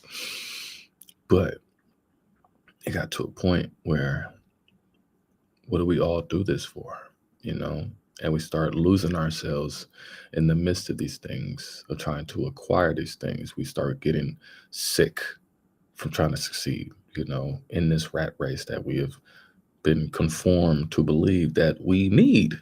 Like, we need these houses in the Pacific Palisades. We need to have a whole big ass chest full of guns in there. It's just like, just a fear. It's crazy because I got these articles up. I'm gonna start doing like the individual sections of them, because there's so much in these videos, particularly in comparison to those, because I want those to be like for the mental, emotional, and psychological and spiritual aspect, where there are things that we're dealing with. There are signs that people didn't have affection. There are signs of people that there are things and ways that we have accumulated, and this is just psychological temperature checks. This is other little videos that I'll make up that'll be much more shorter than these. But I'll pop these up just because it's giving you an opportunity to check your own personality traits, positive and negative, and things that we may. Oops, my bad. I didn't think I was still doing that. And so I realized that hurt people still hurt people. And I know that I've hurt people because I was hurt, and being able to heal from that hurt and have gone through enough healing to allow the neosporin to get into the cuts and heal themselves, and allow the bandages to do their work and let them process, allow your body to rejuvenate and be healed, detox yourself away from the things that have not been good in your life for you, to be at the point now where you can actually grow from the dirt. Grow from your dirt, grow and finally blossom out of the dirt, and bud, and look forward to the fruition of your harvest. But it's not going to come if you don't water your seed every day. Sometimes you may not be able to. Like yesterday, I couldn't water my seed, but that was like getting intel. It's like, maybe in my news reporter, sometimes we have to take a break. And we have to, and I have to understand that too. Like, I can't find myself burning and gassing out, and trying to do everything. And that's one thing that I learned from just even seeing the people that I love and care about. We learn a lot of lessons just even from this psychological aspect, but just observing and reporting, like, man, was I really like that? Was I really overexerting myself, exhausting just to, and you can make yourself sick trying to worry. You can make yourself sick trying to stress out about trying to be the best employee for a job that is going to let you go, or not going to allow you to over supersede the success of them. for your own gain, whether it's collectively or individually. And that's kind of like that's like its own capitalistic envy of the people who help build the businesses and corporations and empires up. It's like, oh, you can be under me, but you can't splice off and do your own thing where you may become competition and stuff like that. You may not even be competition, but you got people and companies that don't want to even see any of their people thrive and survive, and because they still want you under them. And so this is the time right now to take the time to be able to be ye separate from everything that may not be conducive to the betterment of you right now. People that ain't been good in your life, even yourself. This is the time to check your damn self. Instead of worrying about trying to be on there, well, everybody did all this to me. No, check your damn self at the door. Don't take things personal. Don't get all emotional. Chill. When in doubt, zoom out. When in doubt, zoom out and get a greater picture of what you're looking at so you can be able to get it into focus. When you got too many things going on, you're panic and frantic, just like you're seeing the people that you're seeing right now. Panic and frantic, got a lot of stuff going on. Things are burning down. You're getting scammed every left and right. You got the insurance companies robbing you. You got a lot of stuff going on. You slipping and sliding outside. You didn't dented up your car trying to go to work. You know how many people trying to go to work? Look at what's about to happen to a lot of people trying to go to work from the Midwest onto the East Coast in this snow. You got people on the West Coast who no longer have employment, have a way to do anything. Talk about people lost everything, the psychological trauma and damage. People are not going to be able to go to sleep again, y'all. This is how I felt when I was stabbed at 4 years old by a crackhead. Many days I just could not sleep. Being on alert, until you have to calm down. And somebody just rubs the back of your neck. Oh, baby, it's going to be okay. But when it's constantly playing in your head and you don't know what to do, you don't have the resources, and you actually have not done the work to get better and heal, those weeds pop back up. And they pop back up strong and vicious. So if you don't get a chance to take care of your traumas and your grief, I know it's hard. People grieving. It's 5 days from the day my mother was born, Mama Johnson. And so for me, I try to help people grieve, because grieving is losing the greatest losses, whether it's a mother, a father, a grandparent, or a child. To see how my grandmother felt when she lost her child before she went. And I watched her and I tried to help console her and being like, hey, grandma, let's go outside, get a breath of fresh air. I don't want you sitting in this quicksand, because grief is quicksand. And it'll have you going through those photo albums and being stuck and crying and not going outside, scared, petrified, thinking that it was all your fault. Most High took your beloved one home, and they're taking care of it. Okay. I see them all the time. I see them all the time. I see them all the time. They came to me and it was like, tell Big Levi we said thank you. That made, I cried. I cried that day. That was June 6th of last year. That was June 6th of last year. That was 6. That was a portal. That was 6/6 something else. It was something interesting during that time, but I saw them and they're like, tell Big Levi we said thank you. It was like, you figured it out, son. It's like, it's like, damn, how lost and how confused in the matrix are we plugged in? It's like just to short circuit out of it. Like so many people we know who are still non-playable characters. They're the Walking Dead. They're bit. They're far gone. There's some people that are never going to get shaken, even with this stuff going on out there right now. I just saw all this stuff.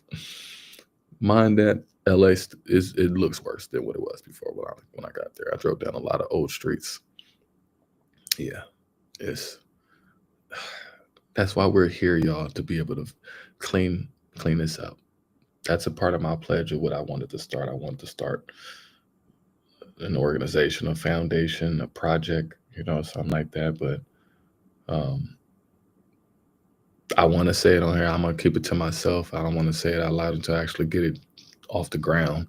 But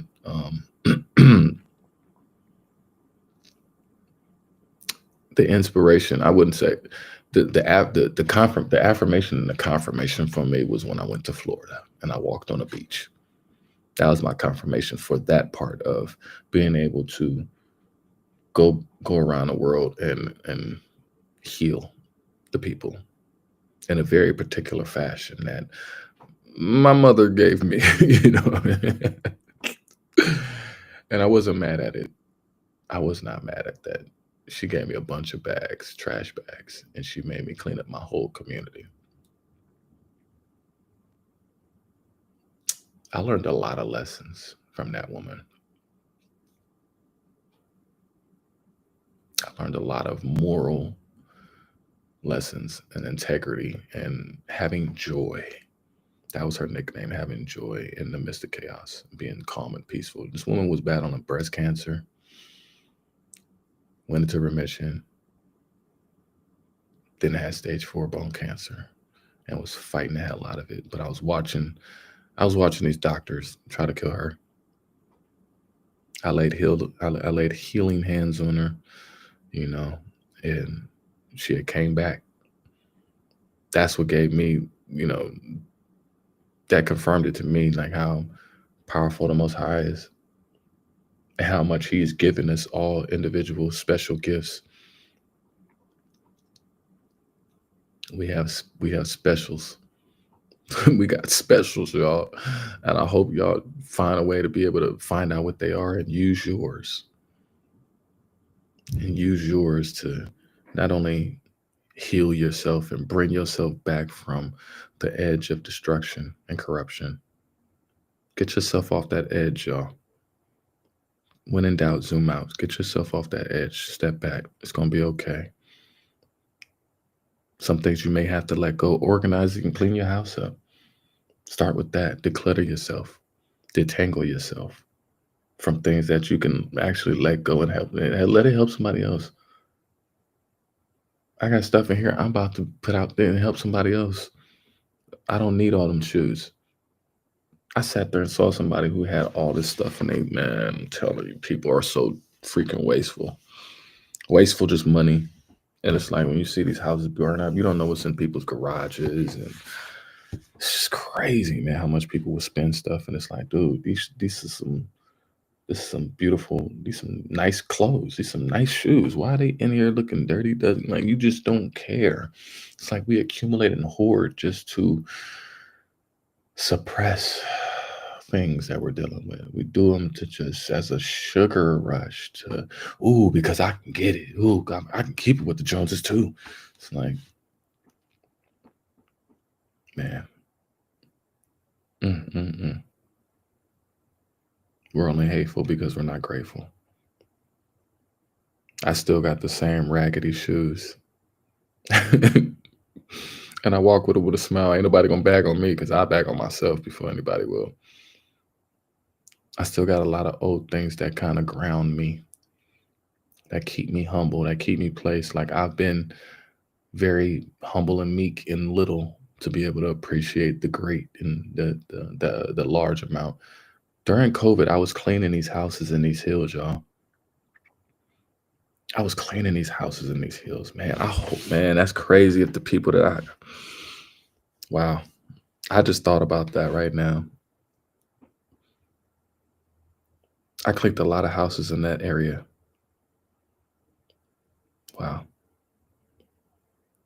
There's one house in particular I'm thinking about. I'm gonna have to go back and see if I could find the address. I ain't trying to stalk them or nothing like that, but it was a family that was sweet to me. Their kids was bad as hell, but the mother, the wife, and the father. Father really wasn't there. He was at work, obviously, but the wife was there, and she was sweet. Not in that way, y'all. Get your minds out the gutter. But they got to get to know me, and I got to get to know them. And they had a lot of culture. They had their own culture, and I can appreciate that. Like, why don't my peoples embrace all of their culture more? Like, I'm not saying that their culture is theirs too. It's like, man, y'all I took a little bits and pieces of and everything. So let's keep it real. Let's keep it 100. But it gave me such high reverence for who I am and what I have and what I am capable of, and where and the beautiful shoes that I follow behind, the amazing wings that I billow under, you know. And I was cleaning these people's houses, rich houses, amazing houses. This is during COVID. Remember, there wasn't no jobs during COVID, so I had to find some way to hustle. I was, yeah. COVID brought the greatness out of me. It brought the man. It showcased the worst of my sides to the people I love, and it made them look at me like, "What's wrong with you?" You know.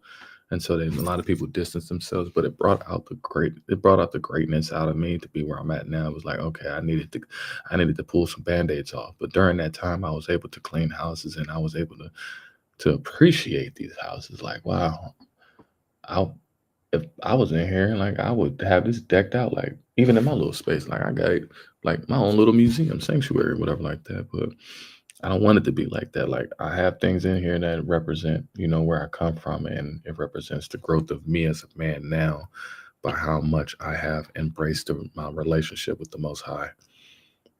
100%. I can't do nothing to move forward doing music or my cooking, like anything. It has to have the Most High in front of it at all times. There's nothing else that matters like that. To be acting like, I can be gloating, or the glory don't go to nothing else. I would not be here if it wasn't. And so, on hands and knees, with my hands in the air, I understand how much it is when you are in those moments of loss and heartbreak and despair. And even in the midst of that, keeping that smile, y'all. Keeping that smile. Knowing that the storms won't last. And what the Most High got you going through right now is the test that He needs you to pass. Not nobody else. He needs you to get up and do that. So what we're seeing right now is the manifestation of the other side of that healing process now. And in the beginning, it was scary. It was dark. It was unknown.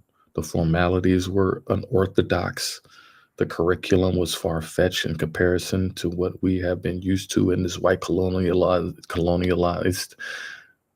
educational system of predominantly white curriculum, with the very skewed versions of history, very perverse and persuasive, manipulative. And so to be able to get it at its full digestion is where we are at now, where we are now giving the truth out to the people in the ways that where you can see it and you can be convinced. Not in a convinced way where I'm trying to, this ain't no snake oil salesman shit.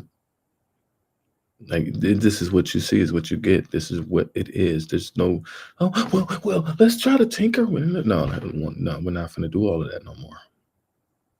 To where we got people who are rising up because it defies what we've been accustomed to thinking was, and what is now, and what will be. What will be is that you're seeing the falling of many of everything. And you can't be trying to come to the rescue. You're seeing all these people coming to the rescue right now. Worry about eating your cold potatoes first. I sat there and had to worry about eating my cold potatoes because I was worrying about saving everybody else's cold potatoes. trying to put salt on it, some butter, some onions, some sour cream. Nah. You eat your stuff. You eat your cold potatoes how you want to eat them. We got to stop trying to control each other, put each other down. We got to lift each other up a lot more.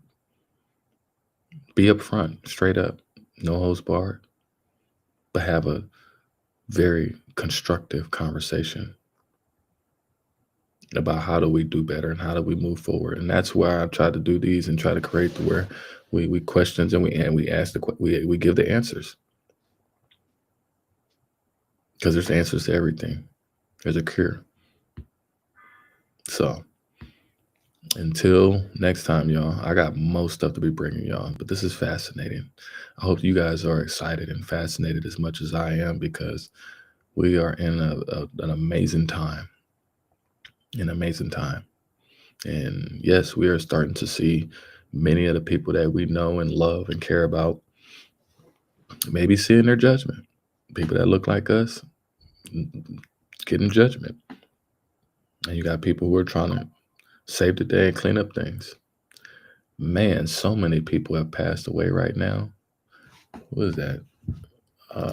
Wow, my phone. Who is this? Former child star Claude Jarman Jr. and dies at 90 years old, more than 70 years after landing a rare Oscar win.